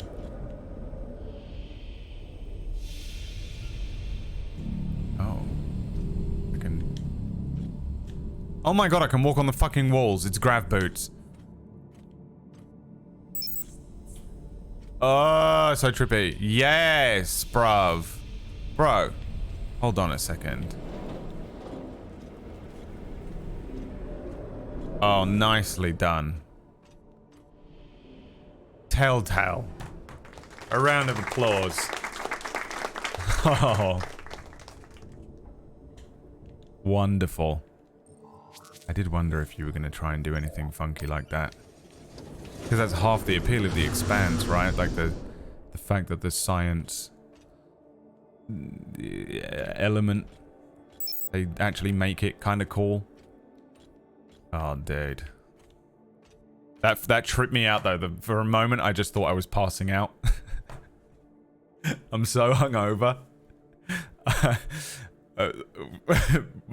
She walked into the wall, and I was like, oh, it's glitching. And then everything started inverting, and I was like, oh, I'm passing out. I'm gonna pass out live on stream. From a very mild hangover. Fuel, oxygen, scrap metal, wiring. If we can use it or sell it, it goes in here. Okay. This is our stuff.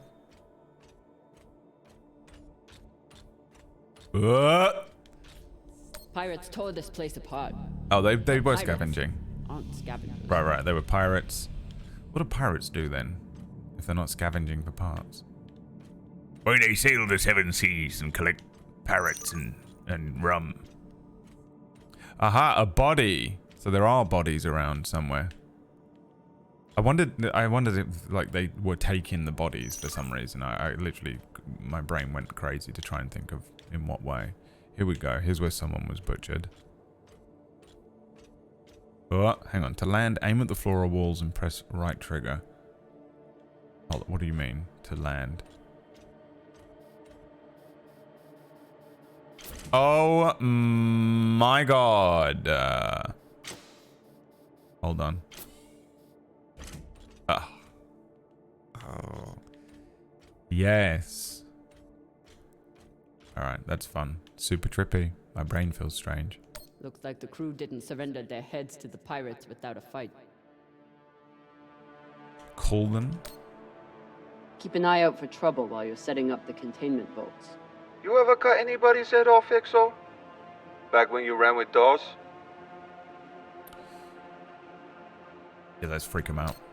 One time, I cut a man's eyes out when he looked at me funny.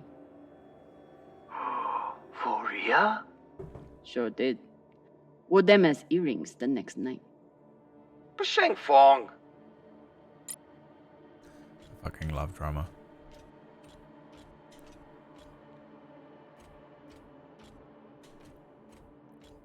Alright, so do I have to get funky here? Oh no, are you gonna make me use my brain, Telltale? I'm gonna have to use the mechanics of the game to solve how to play the game. Am I gonna have to use the mechanics of the game to play the game? What are you, crazy? Okay, we can't land on this. Okay, we can. I just have to get closer. Here we go. Can we do this? Oh my god. I'm gonna pass out.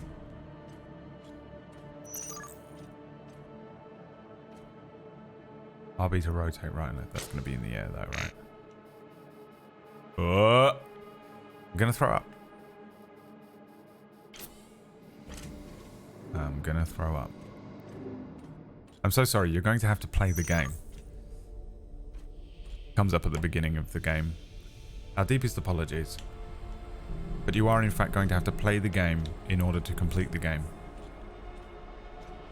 Hold left trigger while moving to... Didn't see what it said. Great, cool. Well. That's probably the end of the stream there, isn't it? I'm going to get stuck. Blowtorch ahead. Sure hope it does. Oh. What?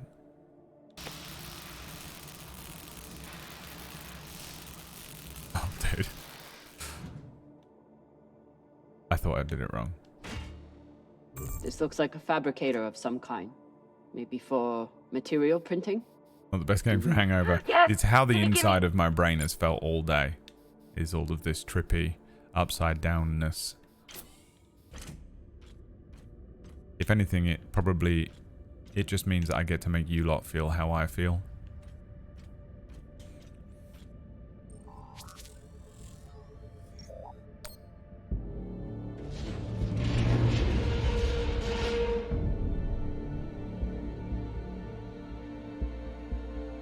Okay, time to scavenge.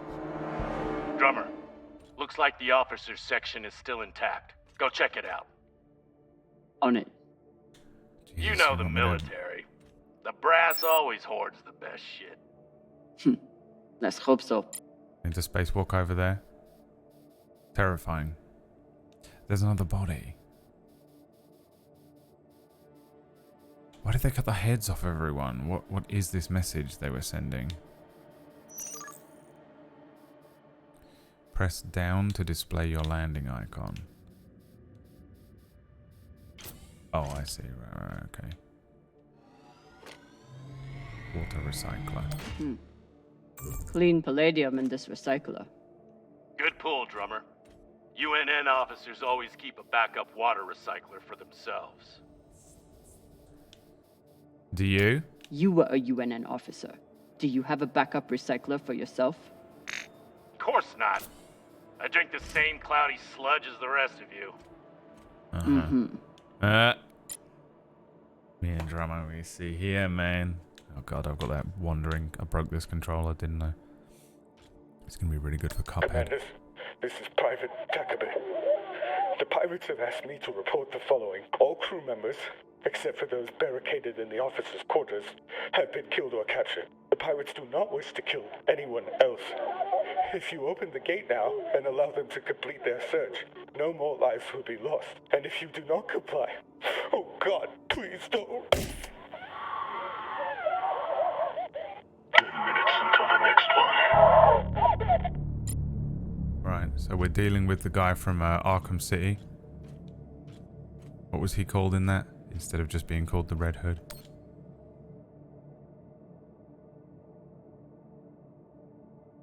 This map would be helpful if all the pieces were still together. No such luck. I did run a phase array scan. Everything matched the LiDAR, except for one gap in the captain's quarters. I'll check it out when I get in there. Arlen and Rayan's experience hauling minerals on Vesta has been a big help, even when they annoyed the hell out of me. Because the thing is, we're here to scavenge this stuff and we're going to get all this stuff, but are we going to have to solve this mystery as well for some reason? I don't know why our crew would have to do that, unless the pirates come back expecting someone to scavenge this and they go after us and start chopping our heads off. Directed energy gun. Microwave energy gun. Not a bad choice for persuading someone to open a door. Is that what they used? But it chops off their heads? Skinnies. Bigoted asshole. He still didn't deserve to die like this. Tess, we're being boarded. Don't know how they got past our scanners, but came out of nowhere. Keep demanding our surrender as if we'd ever surrender to a bunch of fucking skinnies. Hey. You know what? I'm fat now. Lost contact with the rest of the ship. We're going to set up the barricade and repel them.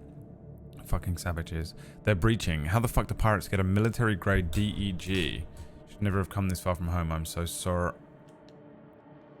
Vizerm. Okay, so we've got pirates that have got military-grade weapons, I guess. Hey, Khan. You've been flying a long time. Ever seen anything like this before? Nah, but when it comes to pirates, nothing surprises me. They're all monsters. You've seen the damage they did. What do you think they were after? Could be anything. Question is, whether they found it or not. Have we found the captain? Is the captain dead? It's weird that they killed everyone, though.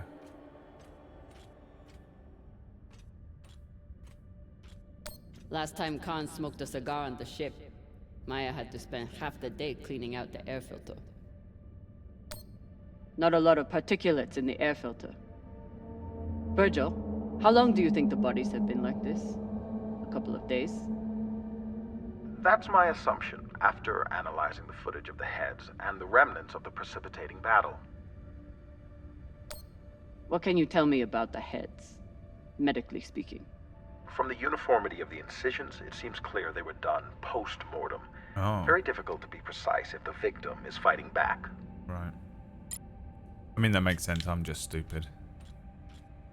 Everyone remember, I did an IQ test 2 weeks ago. And I actually scored a 7. My IQ is officially a 7. So if anyone ever asks.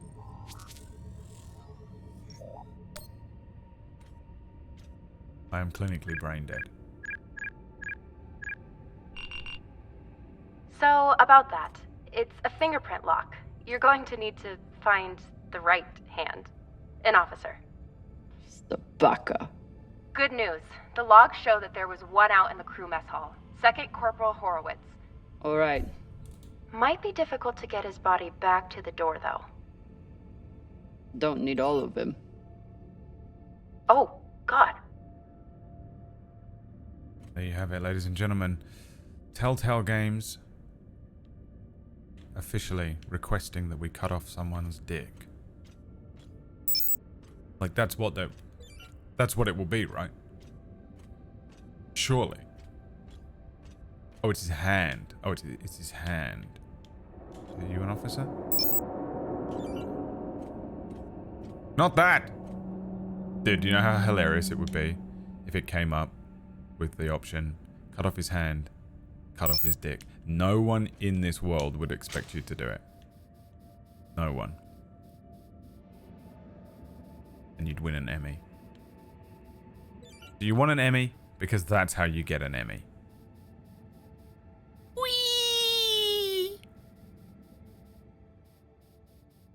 We somehow managed to get a 16 rating in Germany.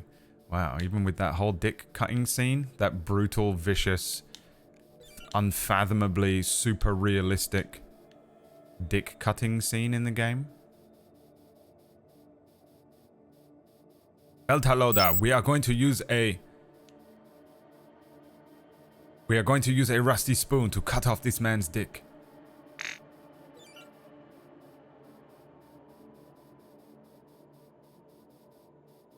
Let's not tempt them to make us an 18.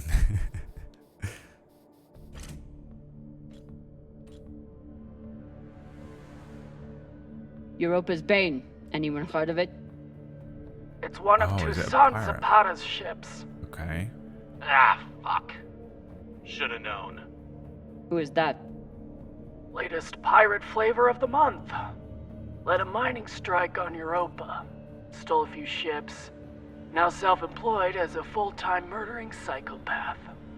UNN has been giving her a wide berth. If she wanted to take out this ship, it means she had a good reason. Or she's just a murdering psychopath. Got it. Thanks. Maya, I'm in the mess hall. Time to find an officer. I've linked the personnel records to your terminal. Try scanning the bodies and see if you get a match.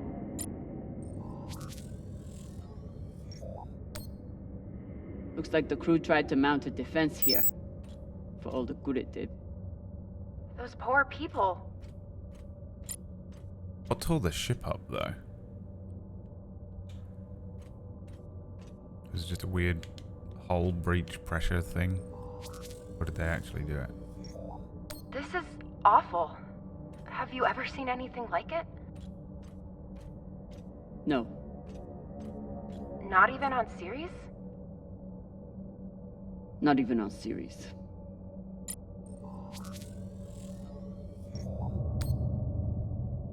Hashang. Check the shoulders. UNN officers have those fancy bars. Like that?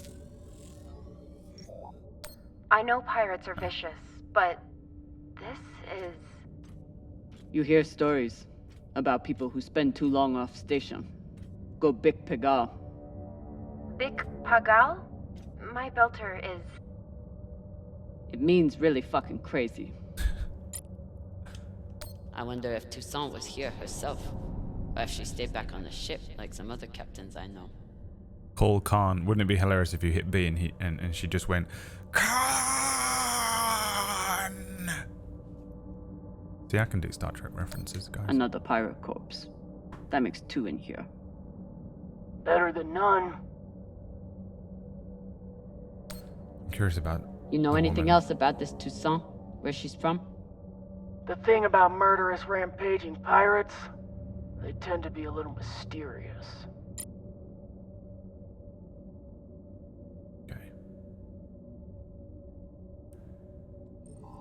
She's my father. This much violence seems pretty big pagal to me. Can you hurry up?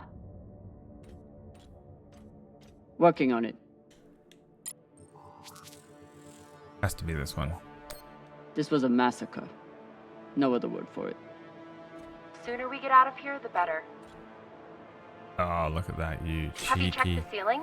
cheeky If his back was off, he boys might with have your drifted. cheeky upside down physics that I keep forgetting about because I just I That's only the know how to one. walk around on the Poor ground. Arthur.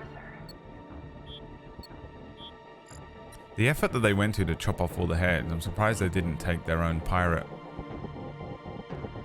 bodies back.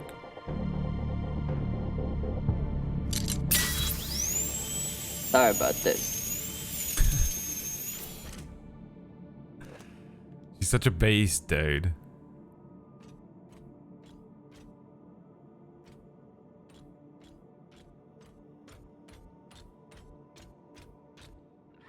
Fuck! Oh no. Is Ryan, one alive? what's happening? Those cheeky physics. An accident. My leg. It's the floater. You're the accident. Keep holding. I'll be right there. Drummer, whatever mess he's got himself into, make sure the containment vault is secure. We cannot afford to lose it. Captain, Ryan's vac suit is... Not now! Drummer, get your ass over there. On my way. Literally flying like Superman. Where am I?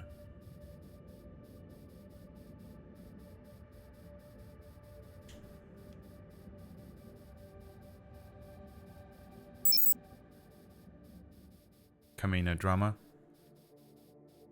Played by Kara G. Real name? Kara Zor-El. Thank you. Thank you so much. Thank you, guys. Alright, where is it? Did I go past him? Is he dying right now? Did I screw up?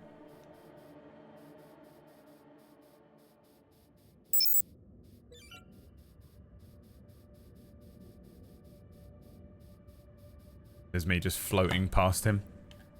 He's like laying there, bleeding out. Hey! Drummer! Drummer! She's like this.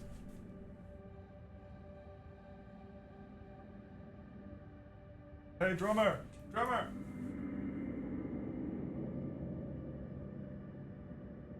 What the hell's going on? The person controlling drummer today is a little hungover. And his brain has frankly stopped functioning. Is this where we're going?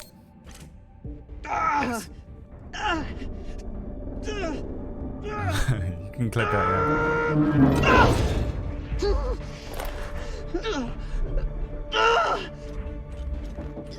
My leg. Samalo, drummer. Samalo. Hold still. We'll see what we can do. What happened?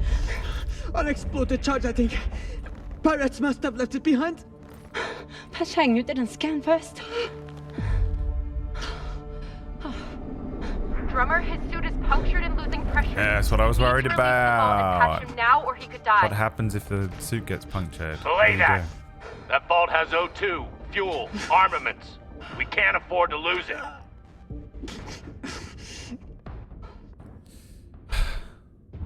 Ah, god damn it. Here's the thing. Now, obviously, the correct choice is to lose the vault, save his leg, save the guy.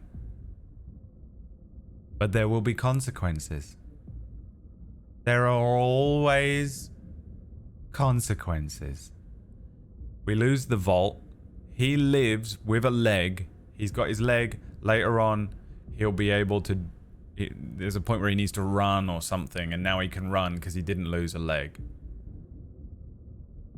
Or we lose the vault, and later on, when we get into a space battle with Toussaint, we don't have the armaments, we don't have the ammo, and then people get killed. Trolley problem does straight away. Been drinking all night. I was drinking. Trolley problem for us. The trolley problem. They trolley problemed us instantly.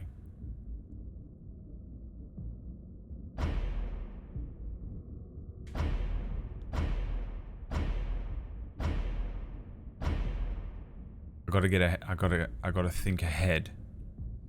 I gotta get into the mind of a developer.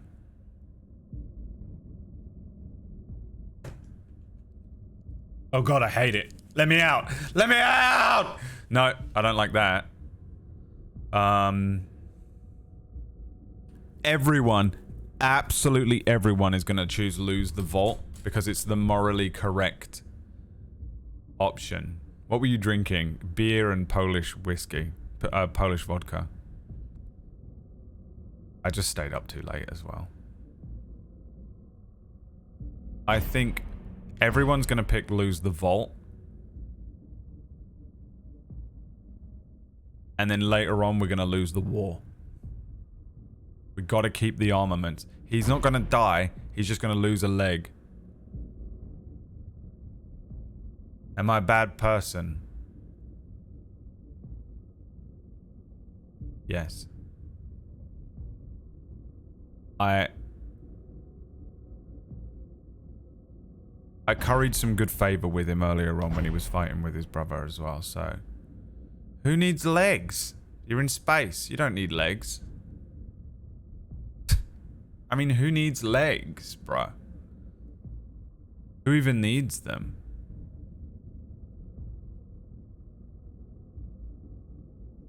Screw this guy and screw his leg. Should have scanned it first. Oh, it's Ryan. He hates me. Send Virgil. Now. It's the other brother. I thought this was Arlen. I'm sorry, Ryan. We're going to have to remove the leg. Nah, you're crazy. We need these supplies to survive. I wish there was another choice. What are you doing? Lowering the oxygen intake. It's no morphine, but it'll help. Jesus. I can't.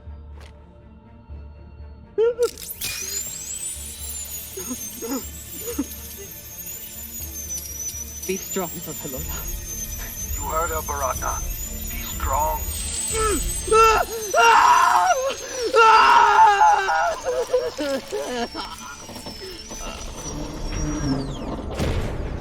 I mean, bro's passing out. Yeah, 100%. Jesus, but what about the pressure on his suit? What do they do about that? Oh my god, dude. She's cauterizing the wound with a welder.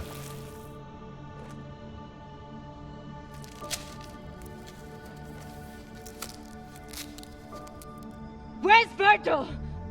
He's on his way, but Ryan's stable and his suit is pressurizing. Your patch should hold until he's back on board. You did good, drummer.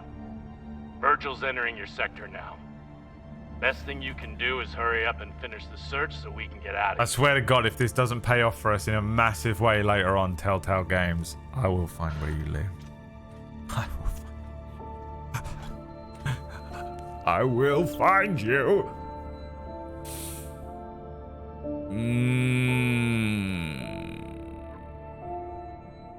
Dude just left him there as well. Oh my god.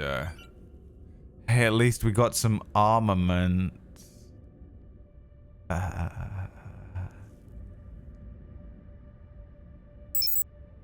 Anyway, see ya. You know, they...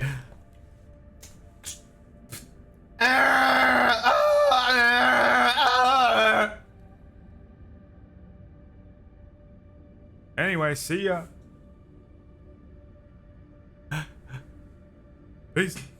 Just left him. Bro.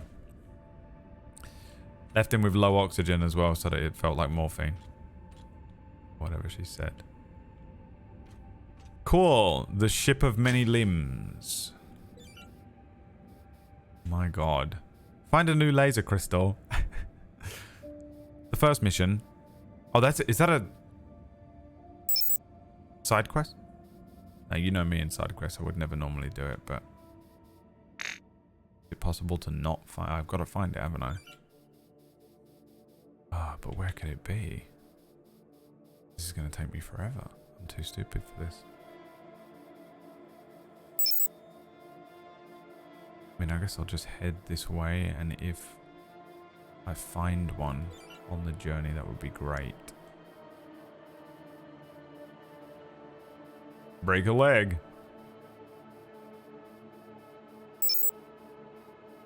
You could say we're limitless. I said it wrong. Limitless. There you go. You're welcome.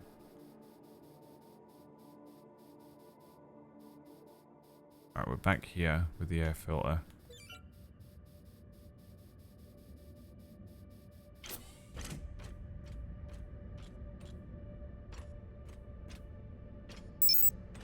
There was no, like, kyber crystal around here, was there?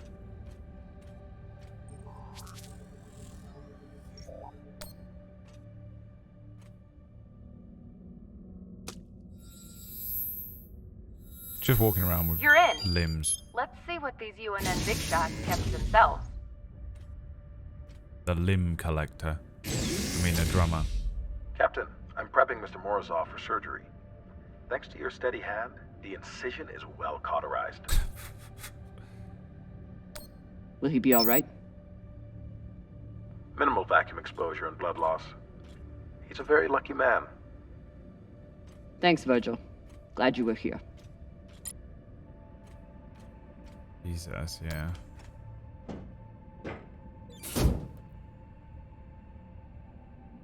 Didn't look like a steady hand, did it? It looked like she just went at him with a welder.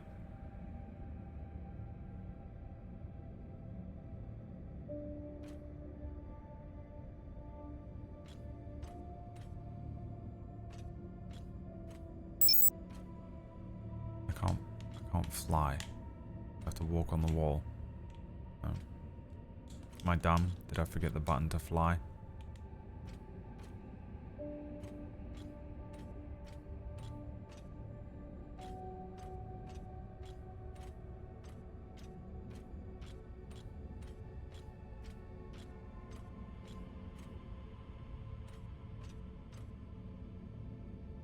Oh, it was cigars.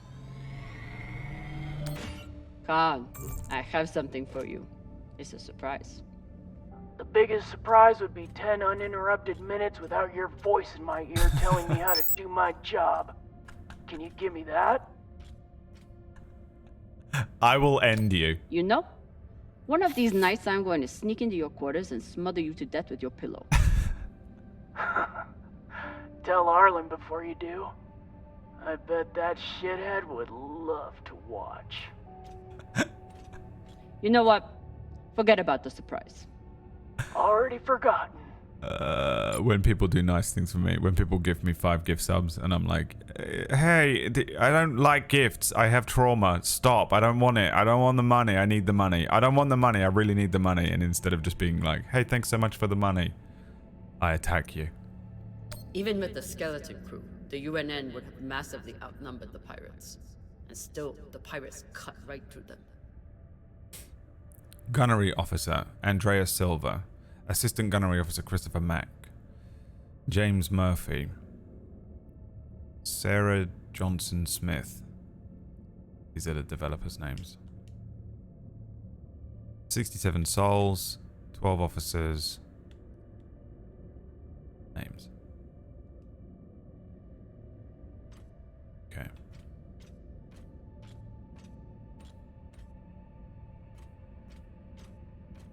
They suddenly didn't give up the ship without a fight.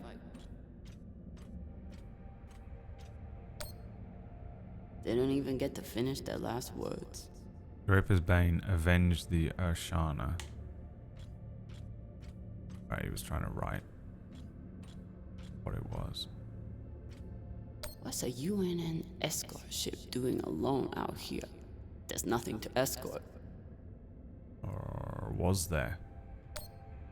And the pirates Besides the got pirates, there's no signs of ships in the vicinity. So they must have been traveling alone. Interesting.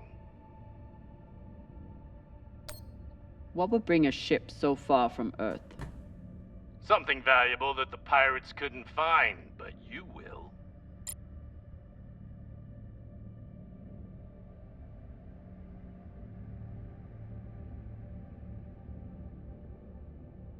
What?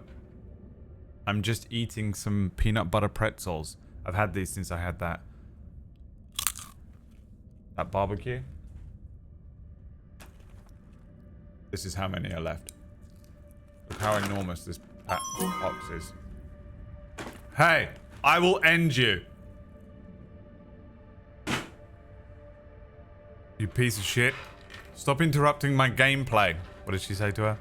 I don't want to hear you in my ear anymore. Stop interrupting my gameplay with your giving me money. Nurse. God damn it. I'm busy. I'm looking for a kyber crystal. How dare you? How could you do this to me? They torched all their data. Standard up, but unfortunate for us.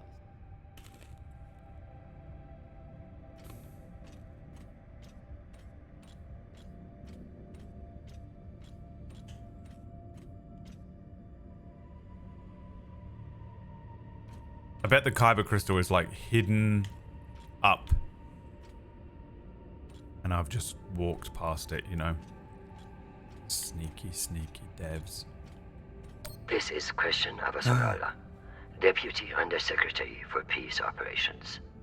I am denying your request for additional support against Belter hostiles. Captain, you lead a well-armed battleship against a single pirate frigate. You outnumber them 5-1. I don't give half a fuck what ghost stories you have heard about this Captain Tucson.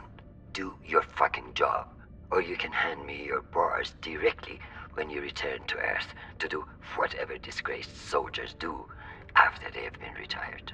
Regards, Christian Avasarala. God, I miss her so much and her filthy mouth. I will cry. I'm way too weak for this today. I need to watch something really shit tonight. I'm going to watch Fast and Furious 10 or whatever it is. Something that has no way of affecting me on any emotional level, so that I can regulate after playing this all day.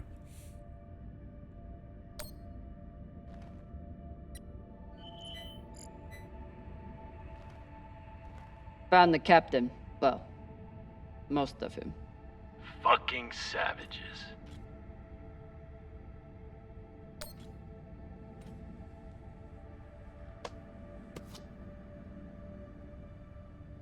Looks like a personal key card.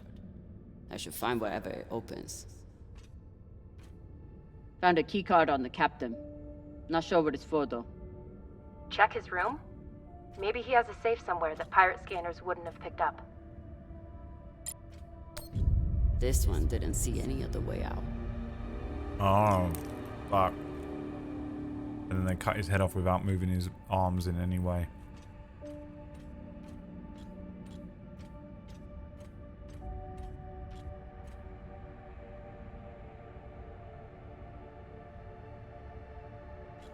Man on a horse. Taxidermied rat. Do you really need a head? I mean, who really needs a head? I've heard some Earthers find it therapeutic to fly with something that reminds them of life at home.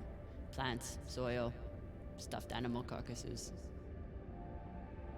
Kind of weird, really, isn't it? Hey Cap, you need any dead animals for your desk?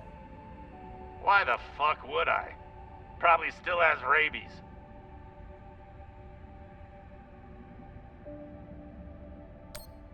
Think of it as a gift. I saw it and was reminded of how you just stand there and watch us do all the work. Leave that thing where it is, or you'll be standing there watching us take off without you. Reminded me I have to check my stuffed animal carcass, Merlin. He's behind me now, so I can look over at him. But I keep doing that thing where, do you ever do this?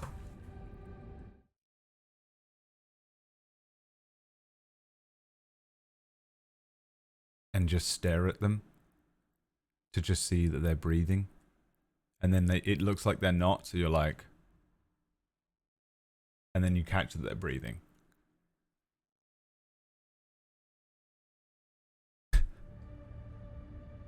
Like that's what happened. They just like they're living their life, and you're going like this,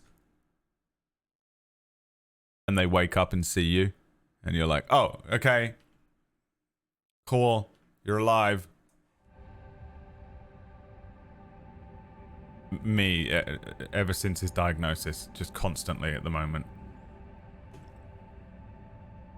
I got an update on his thing, but I need to go and get. He basically needs to go in for another glucose curve checkup. I can't actually afford it, and I don't really know what to do about that. And I'm not saying that to get anyone to donate or anything like that.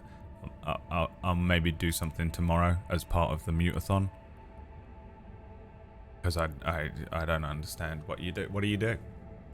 What do you do when you have literally zero amount of money and you need to spend a couple $100 on a glucose curve checkup? Earthers like to visit the parts of their planet that they haven't I've been in America. yet.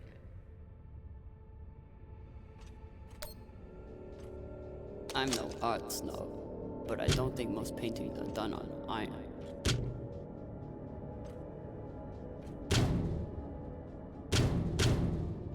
There you are. Drummer is smart. She a very smart woman.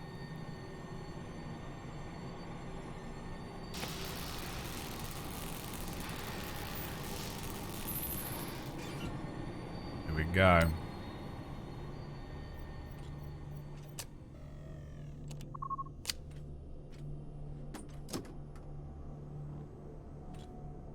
Maybe something good on here.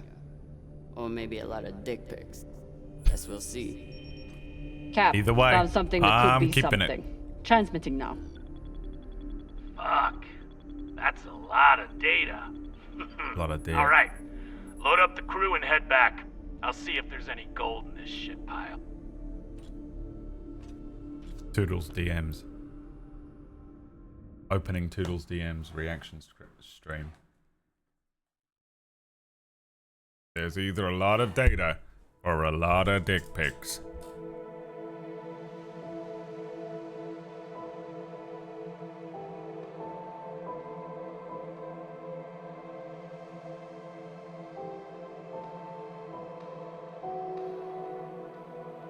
Cool looking.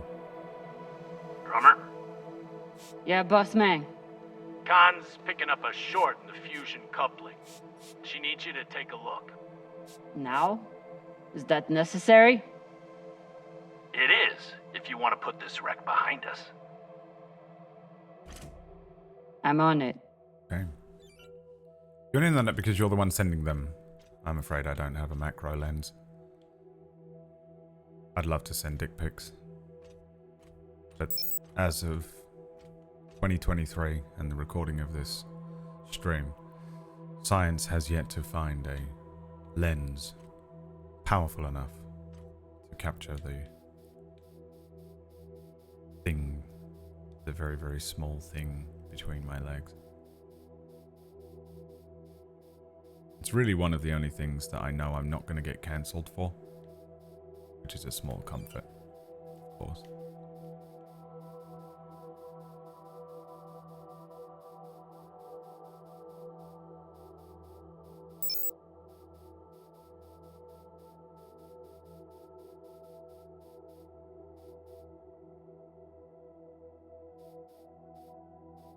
Main job. You'd think with a name like Artemis, we'd eventually hit our target.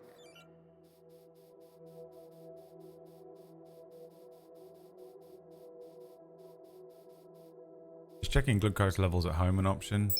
No, so what it is a day of repeated blood tests that they give him. So he goes in at like 9 AM and comes home at about 6 PM. And they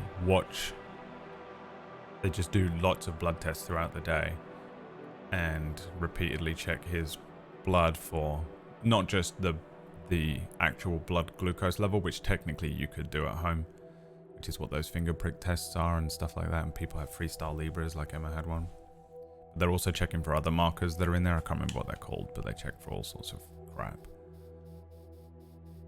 So yeah, it just has to be done by a vet, and it's frustrating because it's like the 1 month I don't have any money. Next month I should actually have some cash, but because I had to pay last month so much money in vet bills and also pay my tax, and the way my rent works is my rent comes out 2 days before I get paid with Twitch being my predominant income. I think we get paid from Twitch on the 14th. And I think my rent comes out on the 12th every month. And usually, so I have to be a month ahead, kinda, you know, like stagger it. And usually it's fine because I have enough to cover stuff. But because of the tax and because of the last month's vet bills, it just obliterated me. So now I have just enough money to cover rent. It's not good. It is, nothing's looking good for me, money-wise, for the next 6 months to a year at least. But usually I can break even. But I'm like really down to the, you know, the dollar. Despite Khan's nickname, this cannon hasn't killed anything yet. It did break up some pretty large debris though. I'm probably gonna do I'll do a little thing tomorrow. We're gonna do a mutathon tomorrow and play Cuphead, which I've never played before. Oh, we're going all the way over there. We're just going to here. No, we're going to here. And yeah, it's just more vet bills, you know, like it's just poor timing and frustrating. Not much I can do about it. This is Drummer. Preparing to access the fusion coupling. Stand by. Alternatively, I could just wait 2 weeks and get him to do the glucose checkup then, but I just feel like it feels somewhat time sensitive. What the hell is that?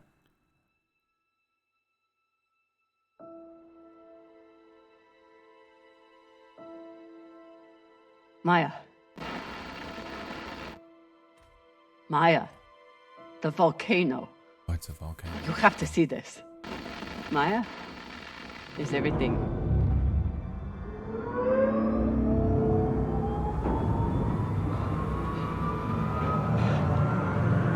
I'm guessing you don't want to be on this thruster when it thrusts. Sabaka! Oh my god. QTE is out of nowhere. Christ. Jamming the consequenza!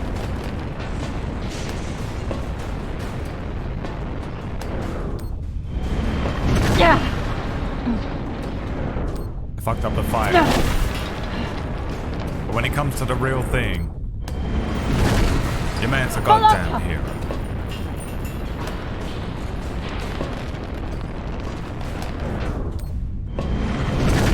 Jesus, this is horrific. Imagine how scary this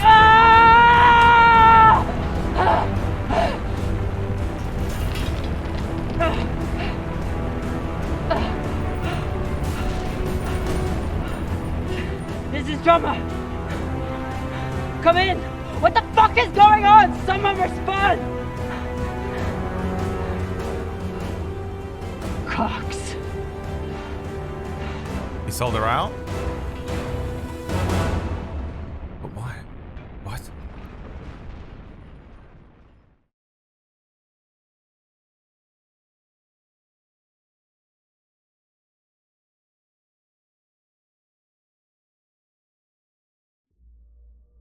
Here we go. This is the way of it. We all know that. Death is part of the pact we make when we venture into the belt. Drummer was one tough bitch. Oh, he's got a prosthetic leg on. With her past, I figured she would survive anything. But none of us is immune to the realities of life out here. I know Kamina Drummer. And she wouldn't want us wasting our oxygen. Uh-oh, I lived, bitch. She'd tell us to get off our asses and get to work. That's the drummer I know. She'd be looking ahead to the next score. The next burn. That's right, boss man. I keep my eyes forward. But that makes it a lot harder to watch my back. You're fucked. It's over. You're fucked, Pampa. How the hell did you... The Bakawala tried to torch me. Lured me down to the thrusters, hit the engine. Play it off like it was an accident. I bet he was up in the bridge alone before coming down here, yeah? So what? I was setting new coordinates. How was I supposed to know you were on the hull? Why don't we pull up the radio logs from the server? Shouldn't take long. Now I understand. Y'all see what's happening? Drummer's making her move. I always wondered when she would. Why did you do it? Was there something on that drive I found? Can you believe this bullshit? You've been planning this since you first stepped on board this ship, haven't you? Mutinous bitch.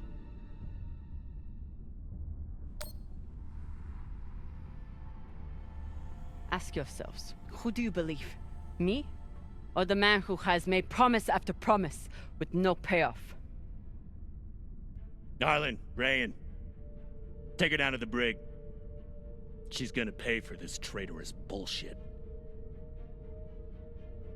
Do it! Nah. Oh, I thought they were gonna do it because I made him lose his leg. Damn skinnies. They don't like me. I should have known. Everybody stay where you are. Stand back. This is still my ship. Why don't you put that gun down, Captain? We're all crew here. We may be scavengers, but we're not criminals. We follow protocol. We solve disputes with words, not violence. That's how we keep our humanity. Give me the gun, Captain. It'll be okay. She's gonna kill me. No one is gonna kill you. I won't be so sure about that. Back off. Jesus. I'm warning you all. Captain, it'll be okay if you just... Bullshit. Tell it to the skinnies, not me. You want to see what happens to you when they're in charge of this ship? Maybe we should tell them who you really are. Oh my god. The girl's getting shot.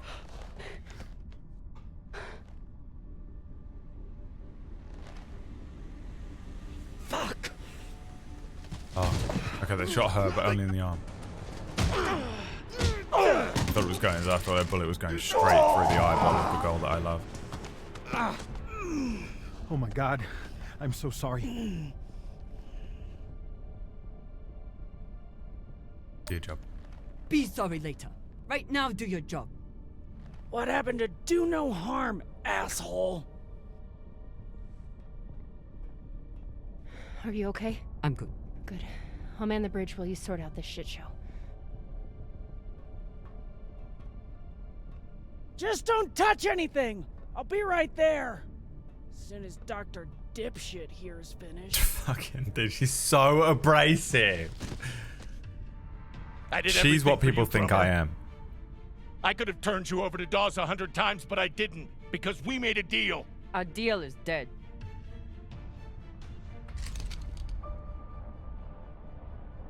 So what is happening? He was working for Dawes and tried to kill me, or there was something. Don't you fucking dare! Don't you dare! Take him to the airlock. Oh, here we go, man. Yeah, the fucking moment. I completely forgot how the game started. Drummer, no! Please, Drummer, no! Ah! The thing is, if we airlock him, we might need him for answers. I'm not sure what's going on yet. I want to check the data disk and stuff.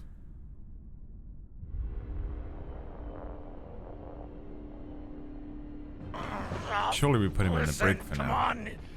He's too dangerous to be kept alive.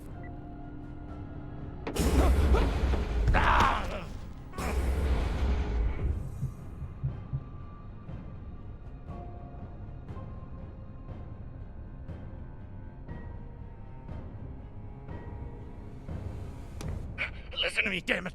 Drummer, listen to me. The old fake The out. coordinates on that data drive. They're for the MK core. Mortal Kombat core. You've never heard of it. That's exactly my point. It's a game from the 90s. Look, hundreds you're of right, years ago. Okay? I did try and take you out. I've heard how you ungrateful fucks all talk about me. Why should I let you cash in now? But really, I wanted the profits for myself. Right. That was my first thought, but then... Drummer. This is the greatest score any scavenger has ever come across. Okay, but then why do you want it all for yourself? Sorry. Oh, Jesus. We've heard it before. How do you know? How could you possibly know that? I've been at this a long time. When there's a treasure this big, I make it my business to know about it. Look, when you find what's at the other end of those coordinates, the whole system will be on your ass. You'll need me if you want any chance of unloading it. I'm a bastard, okay? I know. But I'm not crazy. Throw me in the brig. You'll be glad I'm still here when the time comes. Seems too convenient of an Listen answer. to me, damn it. Drummer, listen to me.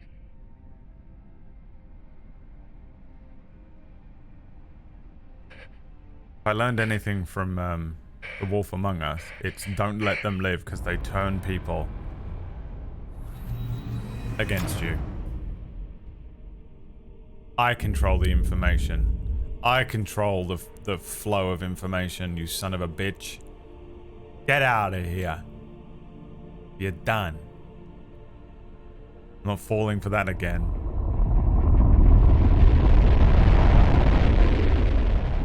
I am a god to you now.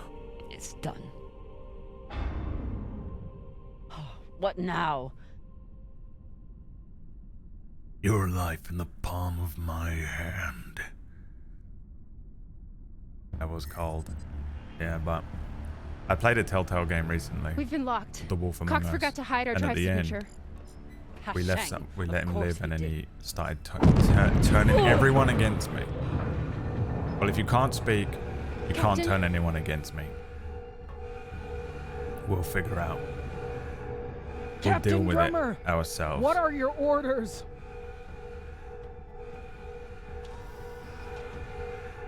Captain Drummer, what are your Literally orders? Maz Kanata from Star Wars. Dead Men Tell No Telltale games. Ooh! Alright, man. The Expanse. The game written and designed by me. This is episode 1. The next one comes out in 2 weeks, and we'll play it, definitely. I'll probably play them on the day they come out if I can. I need more. Well, luckily for you, there is more, because you can go and watch the entirety of The Expanse now. You lucky little bastard. I'm so jealous. I'm just gonna get Prime, fuck it. Someone go and sub to N's channel so that he can get Amazon Prime tonight. Toodle and N, your homework is to go and watch The Expanse. You've got 2 weeks.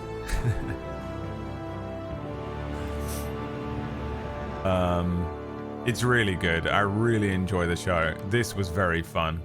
I like that there was little nods to the things that make the show so good. Just little like stuff like the fact that you can just like walk on the walls in the anti-grav boots. You know, it's just a nice little yeah, like it's a different dude that did Indoors, but it's this, I mean, Shora Agashabalabalabala. She's got the best voice ever.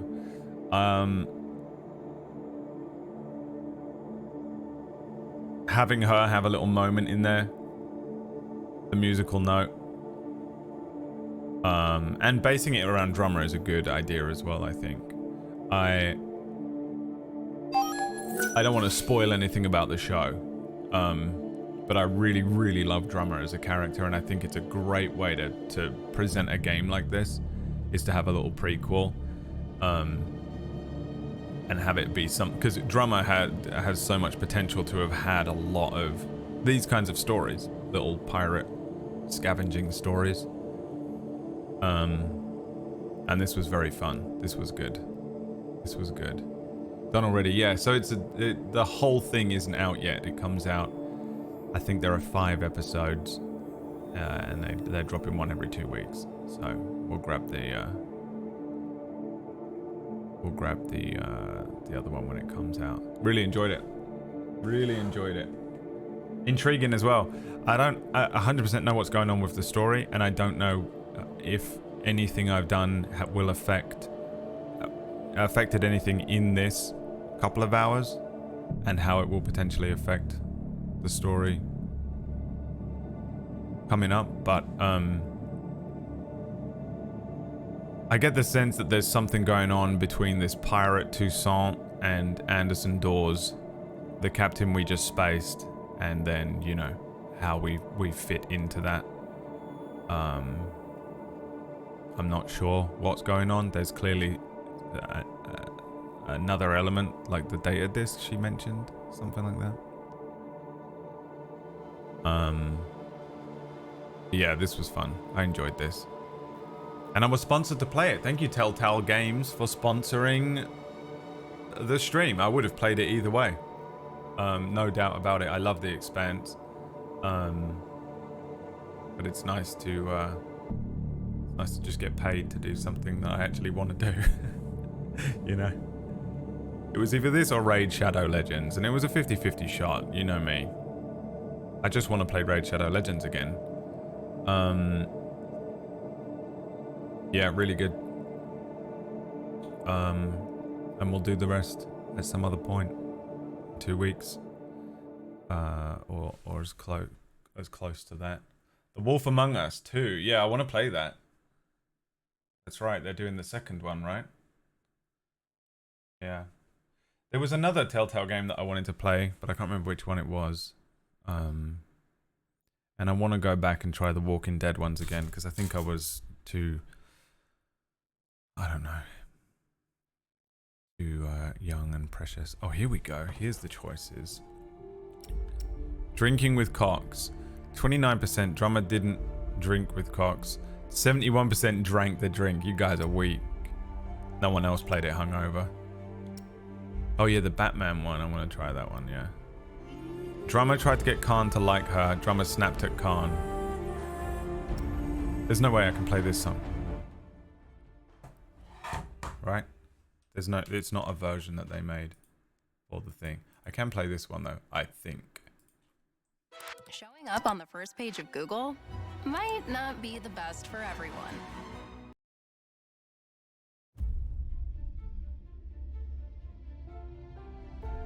Drummer let Arlen bully Rayan. Drummer broke up the fight between Arlen and Rayan. 37%. I'm always in... Remember, if I'm in the majority, it upsets me. I can't be in the majority with the rest of you people. You people are disgusting. You sicken me. And I refuse to be one of you. Drummer ignored his provocation. Drummer punched Arlen. 49%. I'm in the minority. Oh, good God. Drummer got the upper hand before Maya pinned her. Oh, right, okay. But that doesn't count because that was the quick times. Maya's prank. Maya didn't play a prank on Drummer. Drummer threatened to retaliate for Maya's prank. Drummer laughed off Maya's prank. I mean, this doesn't count either because I don't remember it. 12%. Drummer didn't ask Khan about her past with pirates. Drummer asked Khan. Drummer didn't talk to Khan about pirates. Brains cried. You know what? I didn't get the laser thing. I wonder how that's gonna fuck me. Drummer sacrificed Ryan's leg. 28%. Drummer told Virgil to do his job. Wow, I wasn't expecting that to be so high. Drummer space Cox. 45%. 55% threw him in the brig. Nailed it. The next episode needs to be downloaded. Yes, it does. Now. Give me. Give. Please give. My God.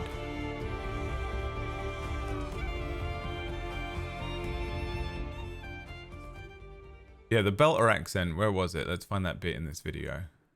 Curating video essays on film and television. Head over to 8hours.com. In her workshops, she recommends starting on the biggest possible level and working your way down to the most minute details. Because here, right? It's a yes. It starts Earth and system.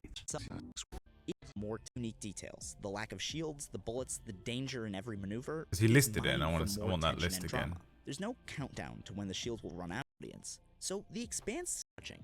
Someone too obvious. More integrates Chinese, Japanese, according to which sounds. The lingo of the character in spaces and sports car racing ships. One of the most fun ways that the writers do this is through the lingo the characters use. Running a special on some fine new digital duster seems we just got in stock. Enos of the Enos 9 and 10. Even more interesting is the way that the Belter language sounds. Actually, it's just the character we were just playing the whole time. Shukumi. And that's According Anderson to its Dawes, creator, who Nick they kept Farmer, referencing. Belter Creole, as it's called, incorporates Chinese, Japanese, Slavic, Germanic, and Romance languages to sound It's everything. It's all of them. both familiar and unfamiliar at the same time. And that all makes sense for the Belters. They're immigrant workers from all over, and you hear that in their shared language. Something that changes accents from person to person. Beltalada. Beltalada. You'll be speaking like a belter. You know, like this is me 1 week after watching The Expanse. This is me 1 month after watching The Expanse, belter. And then, like, you know, this is me 6 months after watching The Expanse, belter loader. You know, just Pashang. One of those fucking TikToks. That's gonna be Anakio. Give him a week. He's gonna think he's a belter. He's not even gonna. He's gonna dissociate so hard. He's not gonna believe that he's on the planet anymore.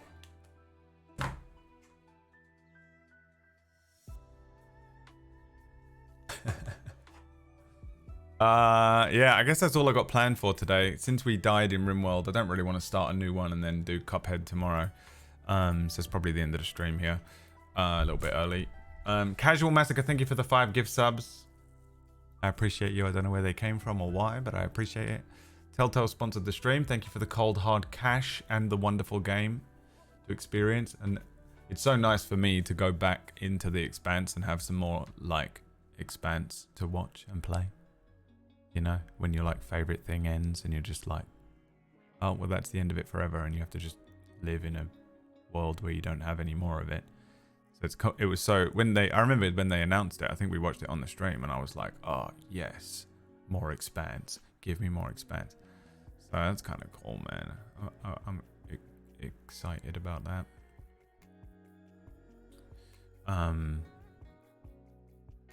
I'll have to watch today's VOD after I play the game. Yeah, man, yeah. And also the beginning of the stream, we did watch that video. Just about the Expanse and stuff. Yeah, and those of you that are maybe into just good shows with good characters, quite hard sci-fi, but not hard, like difficult to understand. You don't need to understand. I'm an idiot, you know, I don't know any of that stuff. And they describe it really well. But yeah, it's really good sci-fi. There's a few interesting elements. It went through production hell. It's certainly not perfect, but it's about the early Expanse is about that first season, maybe the first 2 seasons are about as close to perfect as I think you can probably get. I really loved it. I really, really enjoyed the Expanse. I was so excited to watch it every time there was a new season, and it got cancelled, and then they brought it back, and then it got cancelled again, and it was just like, but still, even through that, it does have a conclusion. They do, while they knew it was being, they did the thing where they knew it was being cancelled, so they wrote the ending appropriately. So it has a beginning, middle, and end. It definitely feels a little wobbly and weird at times, but I really love it. The setting and everything is so cool, and that's what this game was. So yeah, really fucking dope. I think one day if I ever kind of get back into reading for some reason, like I'm expecting at some point that a doctor is going to be like, you can't ever go on the computer or use television screens ever again because your eyes are destroyed. You know? Or I just go, wow, screens and TV and TikTok, they're killing me. My mind is being just decimated. Probably in like 20 years from now, I'm getting rid of all of them, and I'm going to go and live in the fucking jungle. then I will revert back to classic books and do a lot more reading like I used to when I was younger. I used to read a lot when I was a kid because I'd just hide in my room reading. It's all I could do. I wasn't really allowed to make any noise. I wasn't allowed to have TV on. I had to kind of just quiet as a mouse, sit quietly in my room and hope to God I didn't antagonize the bear that lived downstairs. So I read a lot. And then when I worked in London, I would be on a train every day. So I would commute in, and this was before phones were really very good. So just sitting on a train with an actual book, with an iPod, an original fucking iPod. And I had a 40-minute journey to and from, you know, the place that I worked. And I would read every day for like 2 hours. And then a bit before bed. And now I just don't read at all. Like I will read when I'm on a train. If I'm traveling somewhere, I was reading on the plane when I went to Poland and stuff like that. And I will sometimes read every so often, just randomly. I've been trying to read a bit more, and it's a 50-50 shot whether I read before I go to sleep or I watch something on the iPad. I've noticed that over the part of my sleep schedule now, weirdly, is I will put something on the iPad. I don't usually fall asleep to like TV and stuff, but I can quickly turn it off and fall asleep. Or I'll read, but I don't read enough. And there's a lot of The Expanse in the book form. But I would love to read it. I just know that I don't want to read anything that's a huge series like that, because it will literally take me a decade to read it at this rate. So one day I'm probably going to get older and annoying and probably going to spend less time watching TikToks and hopefully more time just being out in nature or something like that. I'll get back into reading, and it's one of those things that I've always in the back of my head been like, I will read it one day. I will.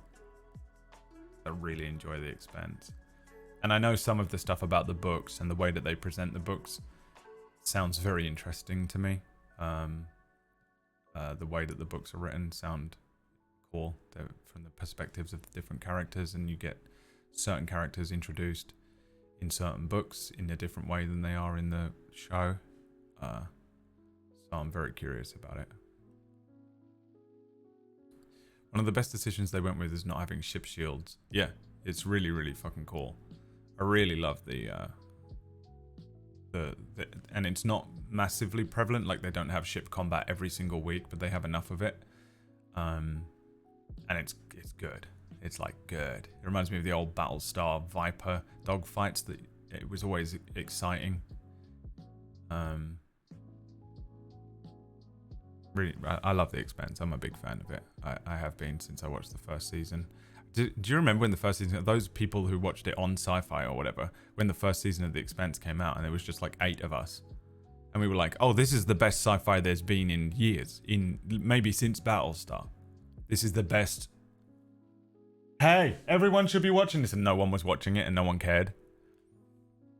I remember. It kind of blew up a little more. It got a lot of respect. I know for a long time it had one of the highest ratings on like Rotten Tomatoes. It was like 100% or something, which is fucking amazing. Considering. Yeah, give it a go, man. People who are interested, it is a bit of a slow burn. I think kind of just like don't expect to be hooked immediately. It does take a moment, and you kind of do have to concentrate just to get to know the characters and what's going on and figure out what the fuck they're saying and stuff. And they do kind of throw you in at a kind of an angle in the first season, and it does take a little bit for you to feel comfortable watching it and understand what's going on and be into it. I would recommend trying to maybe watch it when you actually want to concentrate on the TV a little bit. It's not massively difficult to follow, but if you're just kind of, you got it on in the background, you'll probably lose what's going on. But I would imagine by the time you get to the end of season 1, you will know whether you're going to very much enjoy it or not. And by the time you get to the end of the whole thing, for me, it has a big stamp of approval. It's a really strong show. Battlestar, Expanse, and Andor. Yeah, 3 really solid sci-fi entries. Andor's a weird one because it's a spy show that's done. The spy element is very good. But yeah, I've spoken about Andor plenty. I don't want to talk about it anymore. Shill show tomorrow. Yes, on Table Story there will be a Shill show at 9 p.m. But we're gonna raid into it. I here tomorrow will be starting 2 hours earlier, 12 o'clock. So expect me to be even more tired and mash up than I am today. And we're gonna play Cuphead, and we're gonna do a mutathon. And I'll try and think of some other shit. But I've never played Cuphead before. It seems like it's a rage game. It seems like it's gonna be really difficult to play with no without the ability to speak. How can you get your phone call if you can't speak? So that's what we're doing tomorrow, because I would like to maybe be able to purchase that rent that I need to purchase, and also a fucking glucose curve checkup, because the old man just decided to go ahead and get himself some type 1 diabetes. I mean, you son of a bitch, dude. So selfish of you to do. So selfish. I just got rid of one. Didn't I? Just got rid of one. It's just, I mean, you just can't get there. Can't get there. All right. I'm extremely hungover. I've really enjoyed this stream, regardless. I'm really happy that this was good and very expansive. Because there's, you know, there was in the back of my head, I was like, is it going to be like, you know, just a meme or like silly, or they're all just going to be like, belt loader, and nothing's going to happen? Or is it going to feel like The Expanse? And for me, it does. There's a weird intrigue thing. It feels like there's something going on behind what you see and understand. You get that instinctual sense that something's wrong, or someone's fucking with stuff, or there's maybe someone puppeteering what's happening, which is very much what it feels like when you're watching The Expanse. Because there usually is the powers that be, what's going on, what are their motivations, where are these bigger powers colliding, and how is that affecting the people that are below that, the groups and individuals that are underneath that, is a very prevalent thing in The Expanse. And to have that in the game was smartly done, I think, from whoever wrote it, whoever did this. So for me, I'm enjoying this a little bit, and I'm really looking forward to playing the rest of the episodes. And yeah, I don't think I'm sponsored for the rest of them or anything. I mean, I might be, but I don't think so. I'm just going to be grabbing them and playing them when they come out. So if you're waiting for more Expanse, 2 weeks. Tomorrow we're going to do Cuphead and a mutathon, just to try and raise a little bit of cash money, and then straight into a shill show to continue to raise money, but for Table Story. Plus, Table Story has all of the big announcements and things going on this week. It's our partnerversary on Table Story. There's the merch store with just some of the, you're going to freak out. I think you're going to freak out. You have no idea how hard Whack and the others. I don't know if I actually don't know what I can say about it. So I won't. Just tune in tomorrow. It's an incredible, we have some fucking awesome shit. So keep some money back. If you want to help me out tomorrow, great. If you want to help Table Story out tomorrow, great. But if you just want to keep a 20 quid in your pocket to buy yourself some Table Story merch, do that, because it's really, really good. I'm really, really excited for it to go out. And we've put a lot of effort into quite a few things going on with the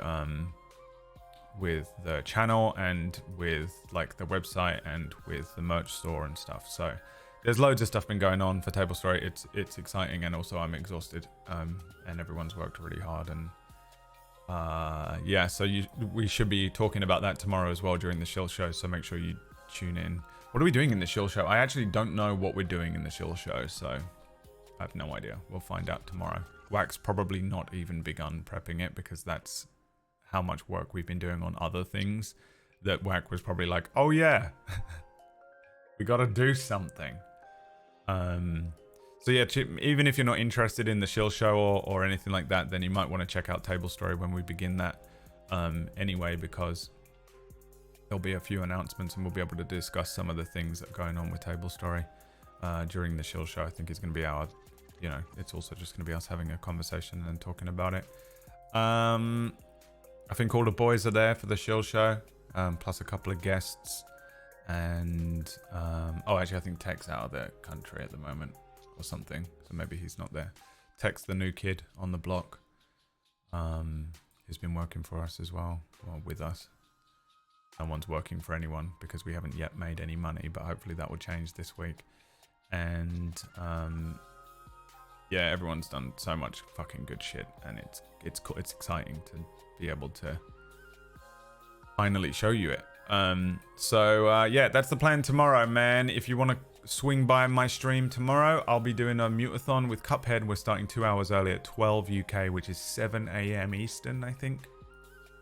And the plan is to just mute-a-thon to a maximum of 9 hours, and then at 9 I'll raid into Table Story, and basically I have to do another 3 hours, so it will end up being a 12-hour stream for me tomorrow. And then Saturday, if I wake up and I feel like okay, I'll play RimWorld. If not, I might take Saturday off just to recover a little bit, because 12-hour streams sometimes really fuck my head up. And that's it, man. Sunday we have the roundtable for Star Wars, and we're going to carry on with RimWorld for the rest of the week. That's it. That's all that's going on, man. I think that's it. That's it. So that's me. I'm going to go and lay down, nurse this hangover, and I'll see you tomorrow. Thanks for tuning in. Thank you, Telltale, for sponsoring my stream. And go and enjoy The Expanse, man. People who haven't seen The Expanse, go and watch The Expanse for the rest of the evening. And I'll see you guys tomorrow. Thanks for hanging out. Peace out, baby. Bye.